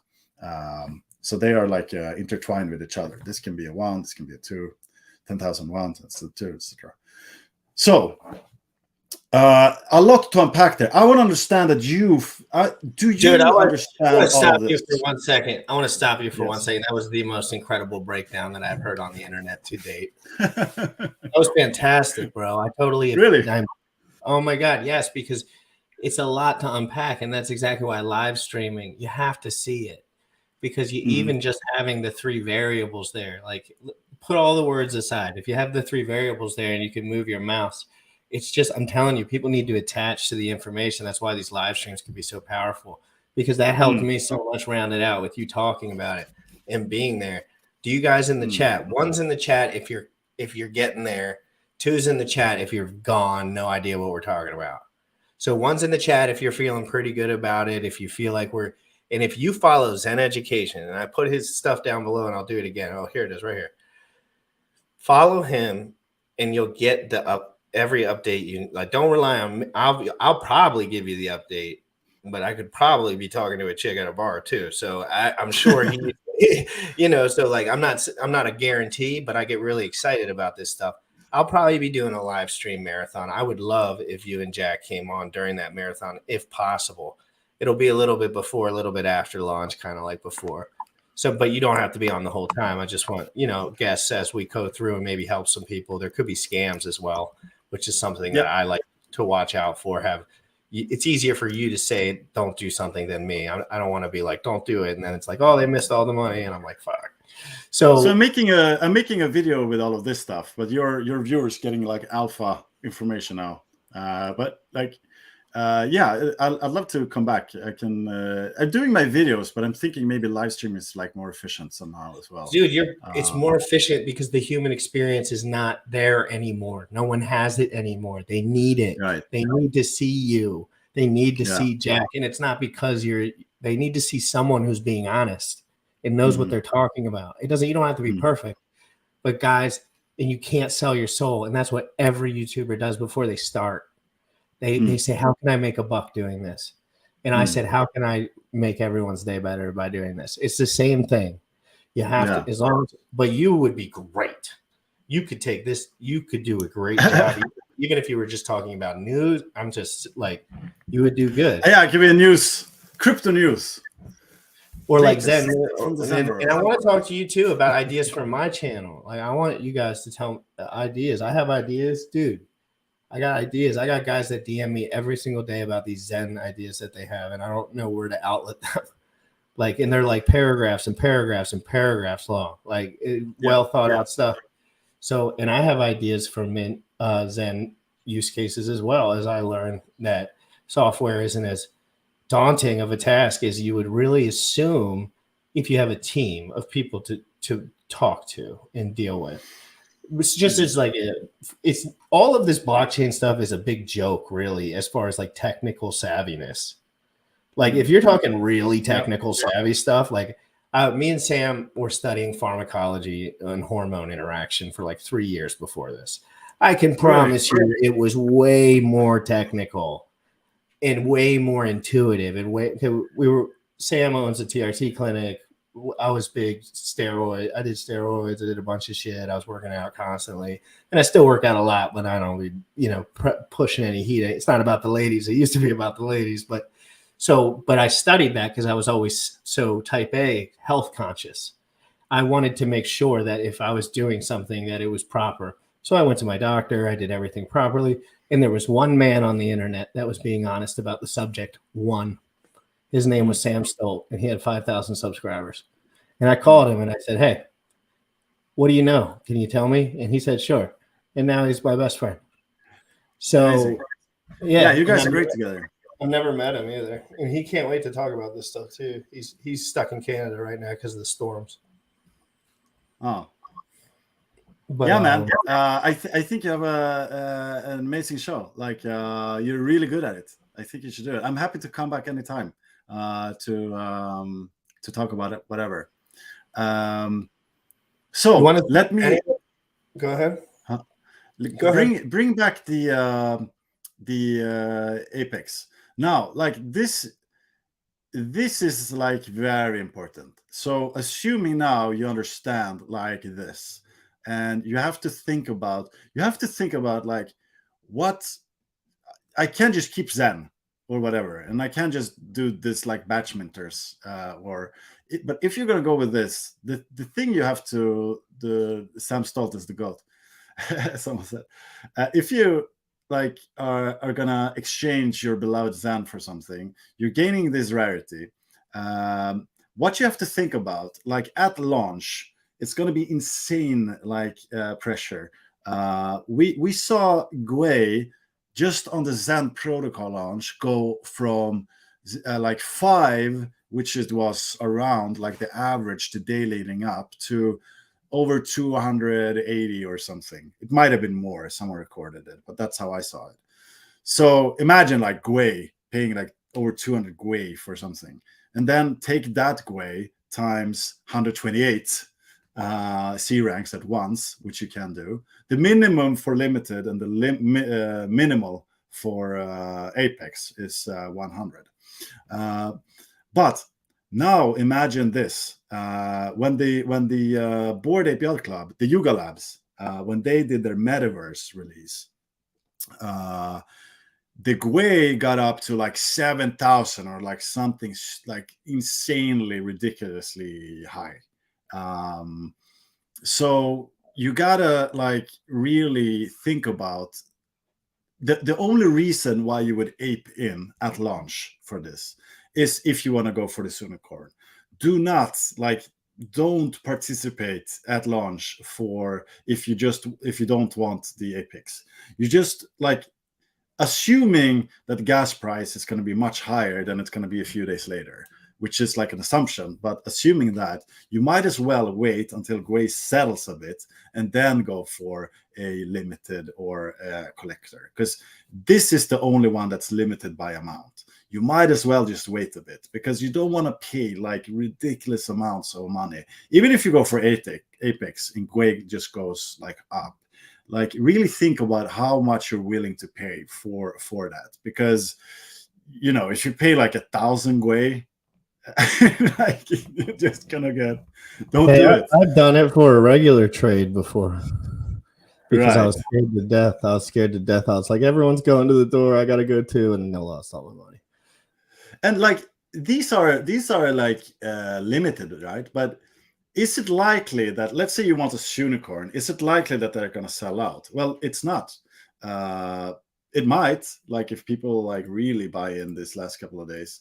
Where were we? Where did we have the holders? Here we go. I mean, you got to have 10 billion to burn. Here's some guy, here's some guy, here's some guy. Oh, what's also interesting to know, what you got to know is what do we see and what don't we see? If you stake Xen, you're burning Xen, right? You're temporarily burning it. And when you unstake Xen, you are reminting them. So with one single VMU confirmation, right? Only one single VMU confirmation for those actions as well, right? Now I'm talking about just staking Xen normally. So when this is like liquid Xen in people's I see. But if you stake, if I have this wallet with 14 billion and then I stake it, that's supply is being removed. So what we don't see here is the Xen that is staked. So that's also 184. So that's like 18 unicorns if all of that were to be used. So we have that, and then we have the holders. So like there's 2, 3, 4, 5, 6, 7. I don't think it adds up to 100. So like think about these things. I just don't want people to lose like a lot on gas fees. This is the game theory. This is like the free for all to think about how they're going to play the game. But I would really not recommend you aping into limited or collector, and think about like how like fast these are going to go before you ape into them.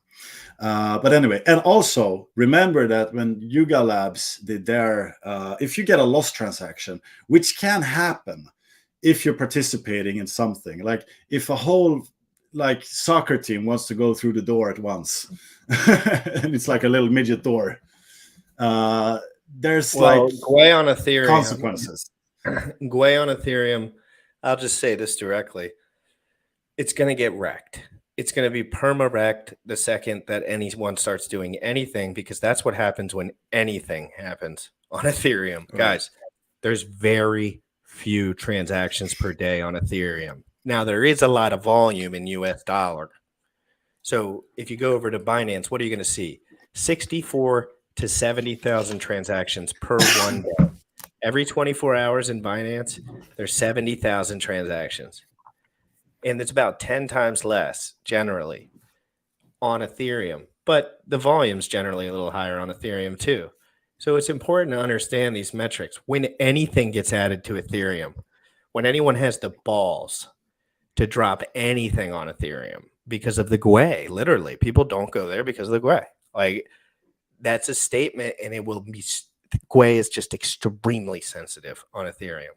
It's very sensitive, and it's to the point where most of the time, if anything's occurring, I kind of just take a step back from it. Like, but that's just me. Like, I'm not some guy, people that can buy 1 million of these and just go laugh it off too. Like, everyone's at a different spot. with like what they're buying and stuff. Right. So that's actually an interesting point that you brought up. So people were like, we got the question, like, why would you set the burn so high? Like, it's like some people like can't buy or mint 10 billion. It's a lot. It's a bit unfair. Well, it really isn't, because what we're doing here, this is a limited series, and there's only 10,000 of them. So if you believe in Zen and you think that the possibilities of future utility, which there's no promises though, and you value the rarity, then in that state of mind, and with all these different metrics involved, then you would like consider, should I mint one or not? But when you do, you are burning 10 billion Zen, which makes a reduction in total supply. So it makes everyone else's Zen more valuable, right? If we all else equal, we remove supply, that makes the value per token. Technically, it doesn't change the value until someone makes a trade, but changes the valuation. But yeah, I know what you're saying. Like in general, if future projection will to be people will continue to mint Zen, if you take the supply out, it can get ugly. On the good side, so on the good side. The point is, like, yeah, you're right. The point is, you're doing everyone a favor in doing so. Like, you're sacrificing your Zen, removing it from supply, and doing everyone else a favor. And for that, you get your like proof of burn Xenft, which is rare. So like, what's interesting with these NFTs, like if you look at, I have something cool to show you as well. You're gonna love this. Are there pictures on these NFTs? I don't know much about that part of things, but like they're gonna look like this. I didn't know if they had like a artwork associated with them. I knew. So yeah, they look like this. I don't have any NFTs other than, well, I do. I guess I do have some. A couple of people sent me NFTs as well, but I don't really know the NFT game. But I do have a Watsa sitting in there, and I do have an HSI stake sitting in there, and I value those just like I value everything else. I have an HSI stake, which is basically like you can stake Hex, or you can stake it on another protocol and get a HSI, which is basically a tradable stake. We'll just keep it simple at that. And I value that one just like I value my others. I do. I swear. I look at it, and if I was looking at it, I would feel very similar about the two. So that's important to say. Like, exactly. So what's the value of this? Like, why would you want to have one of these NFTs? Because it's a NFT that's built with first principles. So if you believe that Zen has value, first you got to believe that Zen has value in itself.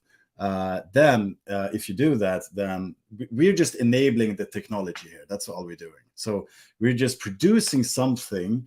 We're producing a token which has rarity in it. And this is where like a whole DeFi ecosystem can just go mad and create like whatever, you take Zen, you burn it, and you create something else. So that's what we're doing, which has other properties. So we didn't focus so much on like having like cute monkeys or spacey girls or like dogs that are neon or whatever. We just thought like what we can bring to the NFT space, which is very much the PFP of things, is that we are coming more from a crypto perspective, and we have all of these things that make them individually unique. So we want to display them. We want you to be able to see right away. You can see it on the colors. Okay, that this is a unicorn, it's a limited, it's a collector, and they will have different colors or whatever. So you can learn all of those. But the metadata here, like if you're into numbers, this is like very interesting information that you want for your analysis. So we thought that was more important than having like super cool visual artwork, which we might do later. Or well, I think it's important to know NFTs are a tool in a toolbox, and they kind of got washed out by baloney, frankly. Like NFTs have a function that is very interesting to talk about for the intellectual as a, what do they call it? Just fintech in general, I guess, like financial technology, moving money around. And it got sloshed by, frankly, baloney mostly, I would say. Mostly just garbage. 99.9.9.9.9999999% garbage because of the first, exactly that. And I never thought about this until now. The first principles, all of them, I'm like, 6 dudes have all these monkeys, you dumbass. I ain't buying it. So like the evolution of NFTs, the way I see it, is like, okay, so first we made NFTs, so we made some sort of digital art. Then, okay, how can we distribute these? We make a series of like 10,000, a PFP project. How can we distribute these to like many people at once? So that was the thing, to get that right. And then it's all about like, okay, this is actually a great way to create a community as well. So NFT space are like great, and we can learn a lot from different communities there, what they did. But like I like to think of like the Bored Ape Yacht Club as a good like use case. They're like one of the highest ranks and been for a long time. Like their floor during this bear market is 70 ETH. Their floor, it's pretty good. I mean, so like I get a little confused about the regurgitated buying of those and the real liquidity that's behind that from different buyers. Not in this case for NFTs. Really, I wouldn't have that concern. But for those, right. I can't just see a little Telegram group with 6 guys every time. This is what I see in my head. A Telegram group with 6 guys that have half of them, and every once in a while someone will buy one, and they'll probably have a couple beers together on, you know, like because it's a 6. They've got 70 ETH for something that frankly they were kind of, it's a mirage that there is real liquidity sometimes, but I don't know that. But the difference here is that instead of us pre-mining them and selling them to you, and I think they like pulled in 300 million or something, we are just enabling this so you can go and do it yourself here.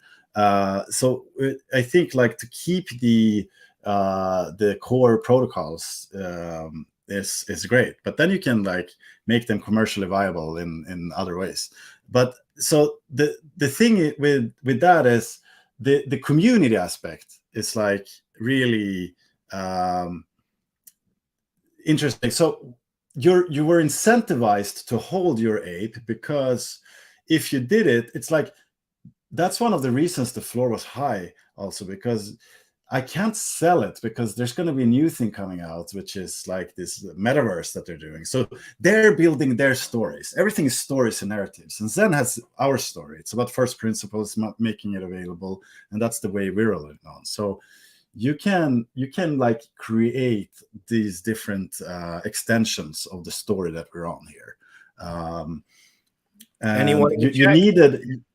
you needed like the ape to get this, to get ape. You got ape coin as well. So they went from a ERC 721 to an ERC 20. We're going the other way around. We have the ERC 20 first, and then we're going to an ERC 721.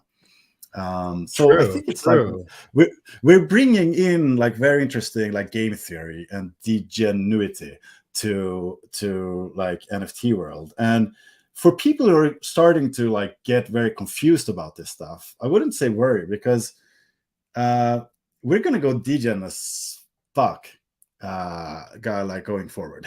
Sorry, can I swear on your channel? Absolutely. At the end of the show, it's way better. In the beginning, it makes no. In the beginning, it's not so favorable, but I don't care, because that was a bold statement you just said, and this is something that people frankly don't say enough. And that is true. Jack Levin is an aggressive businessman. And I don't know, I'm not saying this is a business, that is a business, this is a security. I don't give a fuck.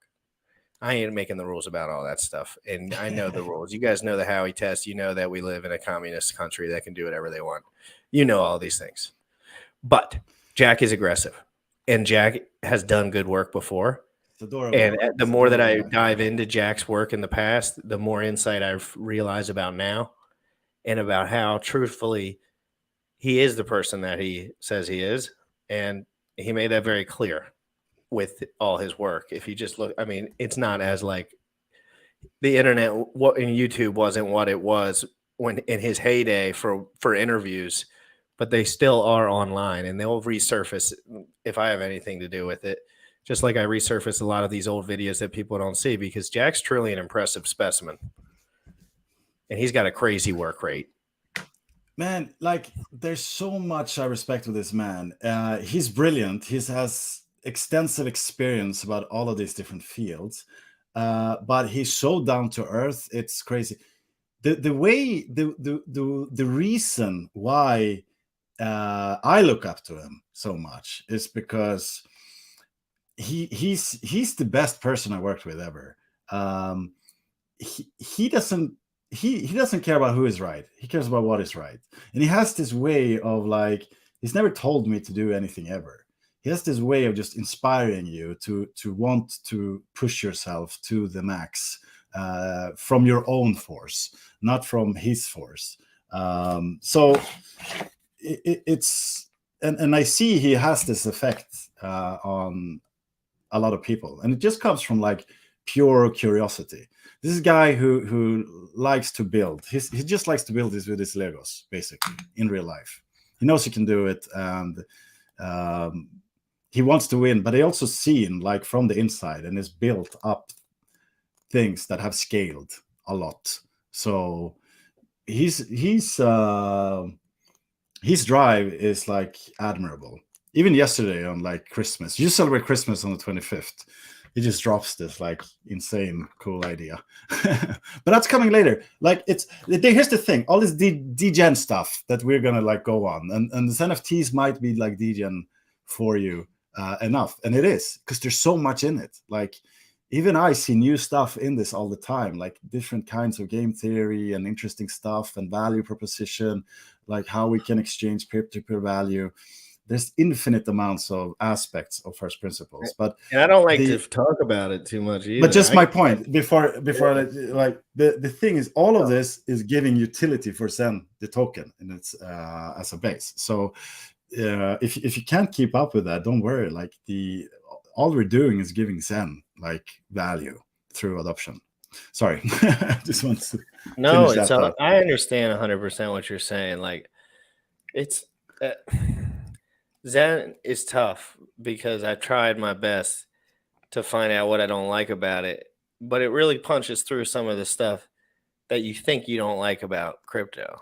And because some people are brainwashed to really feel and believe in someone else's narrative. And the truth is, there always is that in the world that we live in. There's 20 narratives. I get texts all day. People want to pay me for this and do this for that. And I just say, no. I ain't about it. You know what I mean? Because I'm bigger than that to myself. Like, you know, let's say I'm broke because I'm doing the channel. I can't eat, or I can't eat as much as I used to. I can't go out and drink. I don't give a fuck. You think I care? You don't think I've been down and out before for real? For real down and out? You could take everything from me. I wouldn't lose an ounce of sleep. It would make me better. And I already know that. Yeah. I already know that. And I've been stripped of everything. It was so many times by my own doing mostly. And it's never done anything except propel me faster. And I got hacked for $40,000 at the top, liquid, and they took all my stakes out. Like, you know how all that shit goes. And I didn't lose an ounce of sleep on it. And everyone said I was a lying piece of garbage for it. And I said, nope, I just don't. I'm not a little pussy, frankly, and I don't care, because my life is bigger than whatever money. What's the money for? Because I need to hire someone, because I need to build, and because I want something else, and that's where the money goes. If someone gave me $100,000 right now, I would give it to someone else to do something, of course, but I would just want to grow passion. It's all about passion, right? Even if you make like $1 million, 10 million, whatever, you're still going to want to wake up and do streams because you love to do it and you're good at it and you inspire people, and you're gonna drive a Ferrari for a day and then you think, okay, this is great.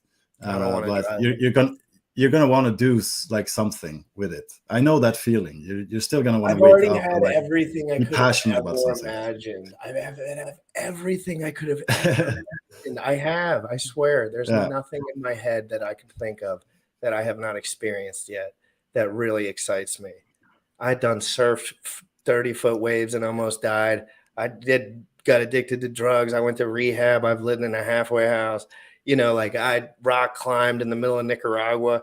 I've dated girls all over the place and that I had no business talking to. Bro, I get it. Like it's not. Life is great, but at some point you got to have a mission. I was never on a mission. The only mission I was to do fun ass shit whenever I could and be depressed if I was stuck doing nothing. But now I have a mission. I have a focus. All my focus in my guide is on one thing. It's on scaling this and social media and decentralized finance studying, frankly, most of it. And that's my 100% focus. When I was at Hey man, Thanksgiving, you're very good at this liquidity stuff. I see you talking about it all the time. You can teach the senior community about that stuff.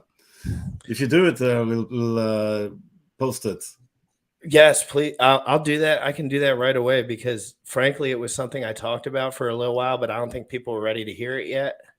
People weren't, because making daily income off of assets that you already have is vital in a time like this, in my opinion. Like, let's be honest, most people are suffering, even the middle class. There's a lot of middle classers in here, for sure. There has to be.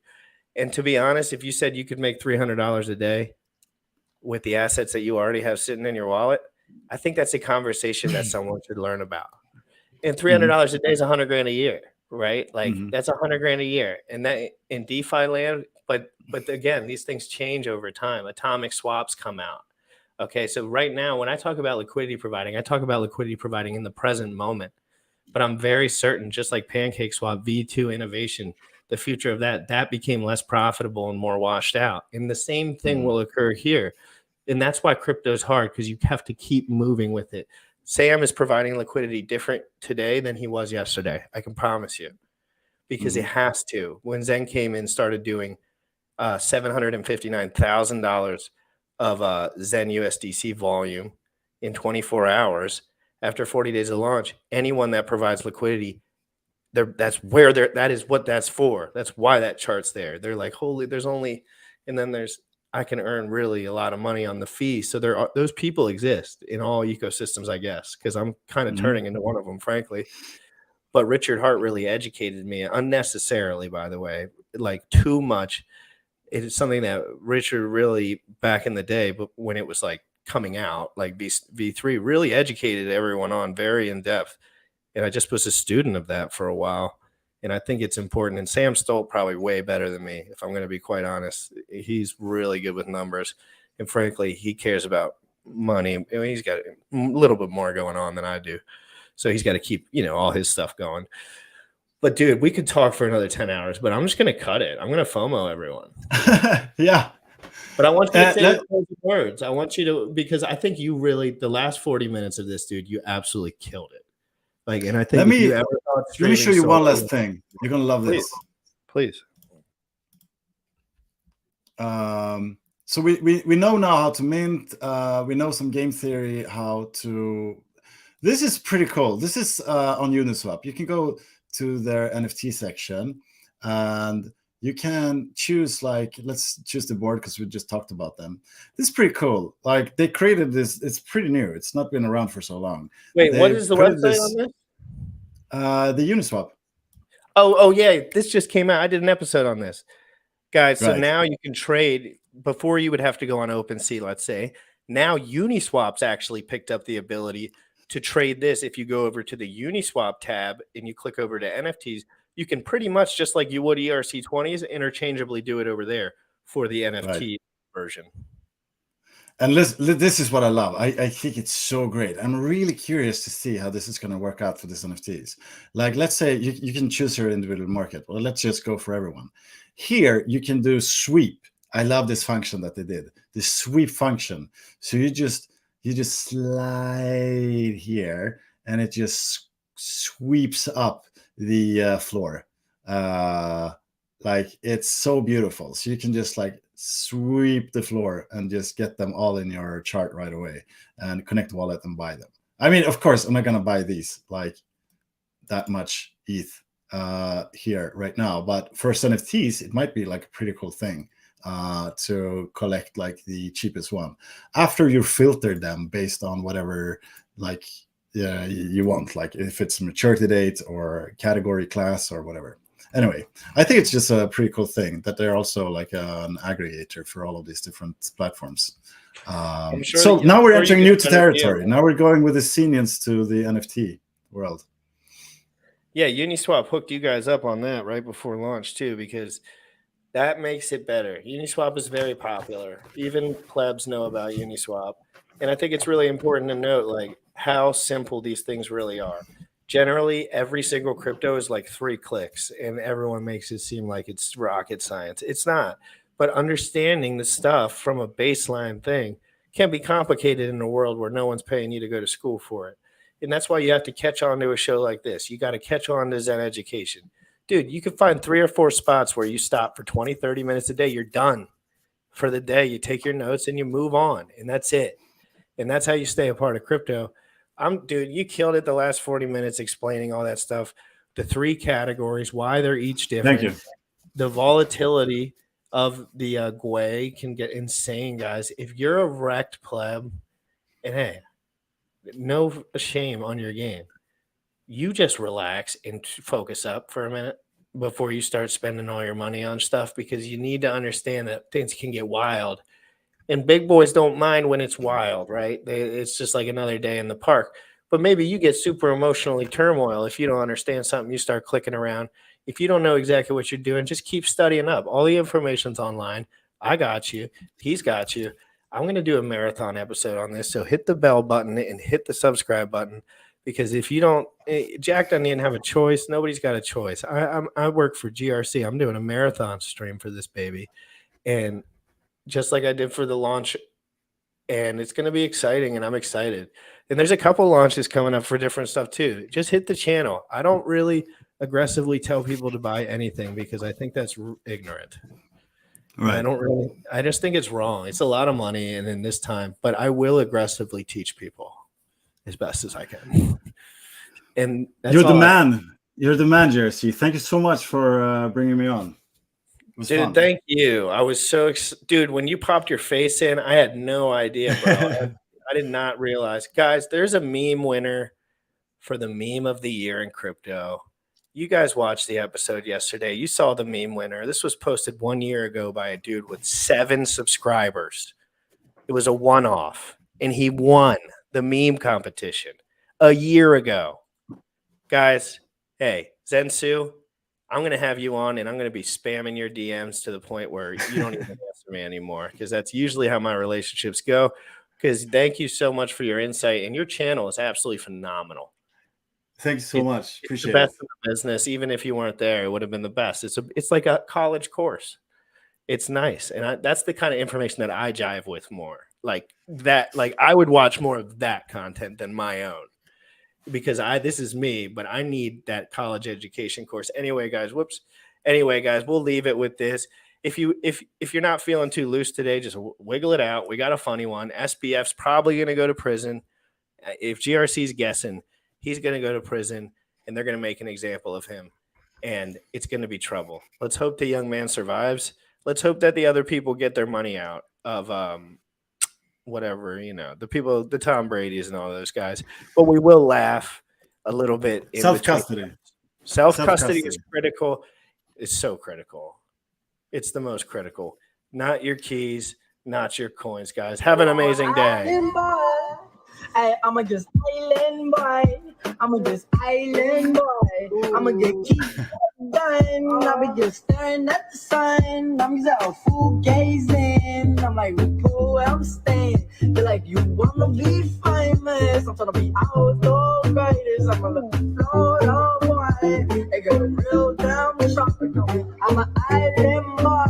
Put my vest on, yeah, like a walk one mile. Trying to make it to the top. I'm an island boy. I've been trying to make it.